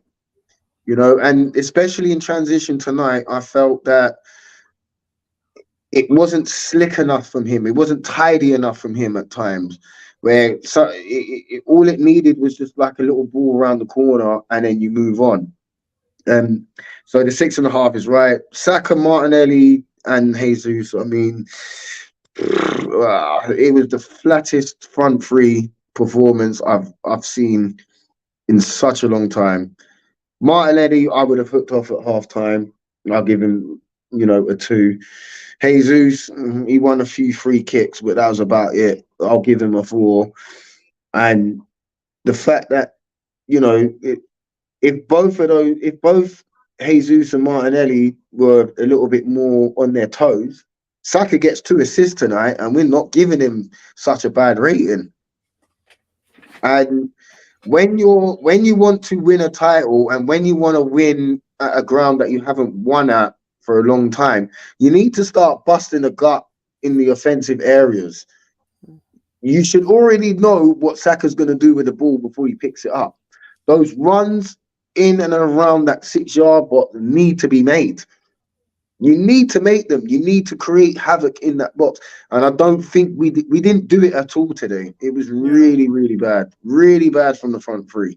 And I don't normally cuss the front three, but that was the worst performance from the front three I've seen this season. Along with the Chelsea game. Yeah, but I think with the Chelsea game, we knew what we did wrong. And we corrected it, but we just didn't have enough time to get the W. Does that make sense? Yeah. Arteta today, I'll give him a 7. The start was phenomenal. I mean, it's the dream start that you want when you go there. You get that early goal, you settle the nerves down and whatnot. The tactics was spot on until Liverpool changed something in the way that they played and started going longer over to Zinchenko's side. And I think he should have made 1 or 2 changes at half time, and maybe a little bit earlier than what he did in the second half. But the 7 is fair for him. So, guys, what we know after this is Arsenal obviously going to get to Christmas on top of the league for consecutive years. Be top of the league at Christmas. The last time that happened was 1932 and 1933, which was 90 years ago. Liverpool, obviously, they've recovered 19 points from losing positions in the Premier League. That's the reason why I think I didn't. Some people was like ESPN and Bleacher Report, some other sites have said that they think Liverpool's going to win the league this season. And I don't think that they've shown that they're as strong as Arsenal. First of all, I don't think defensively they're as strong as we are. And secondly, I think they've been incredibly lucky. I think there's been games where I don't think there's been games where we've been in too many losing positions, especially in the 90th minutes. I think there have been games where maybe we wanted to, like Luton, where we was trying to get a goal in to draw and then come back and then win the game. But Liverpool haven't filled me with any real runaway desire to say they're the best team in the league. I think Arsenal's the best team in the league. And it says here, Liverpool have failed to win back-to-back Premier Leagues at home for the first time in nearly 4 years. And as for Gabriel, since 2020 and 2021, Gabriel scored more goals in competitions than any other defender in the Premier League. So I think that's something that we can take from that as well. Looking at the field tilt, you can see here, Arsenal started the game with a banger, and you can see Liverpool coming to the game here, but Arsenal then gets it back and then has a strong finish to the half as well. But the key for me is where Liverpool started the second half on the foot, and you were like, we all sat here, we said a goal is coming, Liverpool's going to score, and then look how the game ended out. And this is why Arteta gets these. This is what I said to Gary. It's not the preparation and how we started the game, but look how we ended the game. We just took control back of the game, and it's that control that gave us the point and ensured that we're top of the league. It's really, really good field tilt there from Arsenal, and below is just the XG timeline. You can see here the XG timeline. Arsenal just really, for 75 minutes, was just dominating the XG. Interesting thing here in the shot comparison. Let's see if we can zoom into that again. If someone was talking about shots outside the box. You can see here, Arsenal, 1, 2, 3, 4 shots outside the box. Pretty much the same as Liverpool's, really. They got 5. So not that much different. Okay, Quick guys, question listen. for you. Quick question for you, Apollo. Yeah. Do you going back to these? We're just saying. All three of us have said about these tap-ins that were missed because we had Martinelli and Jesus literally 18 yards away from where the ball was. Do you think an Osman is there to put that in, or a Tony? I do. Yeah, 100%. 100%. Any striker Yeah. with half an IQ to say the ball's there, I need to make this type of run.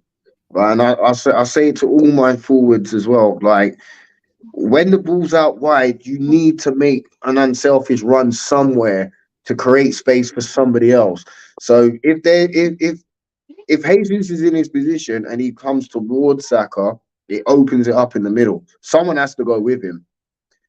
Then that allows one of the midfielders who's running in late to either pick up the ball in and around, the penalty spot, or it opens it up for Martinelli because they have to shift across. And I don't think we move the ball well, but it's just that final detail. It's just the finer points in the last third where we need to sharpen up. Yeah, I mean, you've got to look at what's one of the key traits that a striker has to have. He has to be an opportunist. So he's got to run down every dead ball. When a teammate takes a shot on goal, you've got to run at the goal in case the goalkeeper bobbles the ball so you can get a tap in. You've just got to expect the unexpected. With anybody else in the team, they can get away with it. With a striker, you're the cleanup guy. You've got to take every opportunity to make an opportunist your day to get your goals. Because a lot of the volume of your goals are going to come by that. And unfortunately, outside of Nketiah, we don't really have anybody that's like that. Jesus has had a couple of tap-ins, but he's as a 9, he plays too safe. He plays too off-key. That's why people are saying he's a better guy. Plus, he's the best dribbler on the team. So you want him to get the ball deep so you can get the momentum to drive at defenders. With Eddie just has one thing on his mind, and that's just get up there and score goals. He doesn't create a lot. That's one of Eddie's weaknesses. That's because he's not a creator. He's a goal scorer. You want Eddie's your forte is striker to go in there. Yeah. You want your striker to be greedy in front of goal. We're not going to get a Thierry Henry who, played with his head up and, he's going to take both the titles of goal scoring and assists. But it's either we've got to change, because look at Man City. They've got a man in Haaland where he hardly touches the ball in a game, but they play to his strengths and they'll put the ball in the box. He's probably the strongest player in the Premier League from 6 yards out or anywhere in the 18. He scores. But that's what you see with City. So Haaland will touch the ball and he'll lay it off, and his first instinct is, how quick can I get into that box? We don't have that guy. I find that we're still in this tiki-taka transition, and Arteta's not quite sure whether he wants to go with a taller striker or keep it as is it Triquesta? Where you've got your Jesus dropping in too much. I think Jesus does too much unselfish work as a striker, which you like to see, but I want him to be more selfish and stay on the front line and occupy defenders. Because when he drops in, make him the 8. You might as well make him a 9.5, because that's how he's playing. Yeah, that's right. That's right. Okay, guys, I'm going to leave it there. Arsenal, guys, they're happy. It's a step forward in the right direction. A point brings you top of the table at Christmas against your biggest rivals. This is a place that we used to lose games an average of 3 goals. Not just lose, but lose big. 3-0, 4-0. Yeah? And now that doesn't seem to be happening. It didn't happen last year in a situation where we should have won, but there was a point of naivety. And it should have happened this year where the problem really was the depth of strength. We just didn't have the due to injuries, the guys playing in those positions. Hopefully the new year will improve. But, you know, that's what let us down. But make no doubt about it, guys. Arsenal fans should be proud and aggrieved with the performance today. Going up to Anfield, one of the most feared places in the league, and coming out with a point and maintaining that top of the table status that we've got. Gary, closing comments? Yeah, happy with the point. Anfield's always a difficult place to go. I think with other personnel, we may have got something a bit different, a bit better, but top of the league for Christmas. But let's go on and break this record, because, you know, every time we've been top of the league at Christmas since 2007, we haven't gone on to win it. So that's the next record that we need to break. Have a good Christmas, everyone. What about you, Lewis? Closing comments? I'd say to my fellow Arsenal fans, let's not dwell too much on the negativity today. Before the game, a lot of you would have taken a point, such as myself.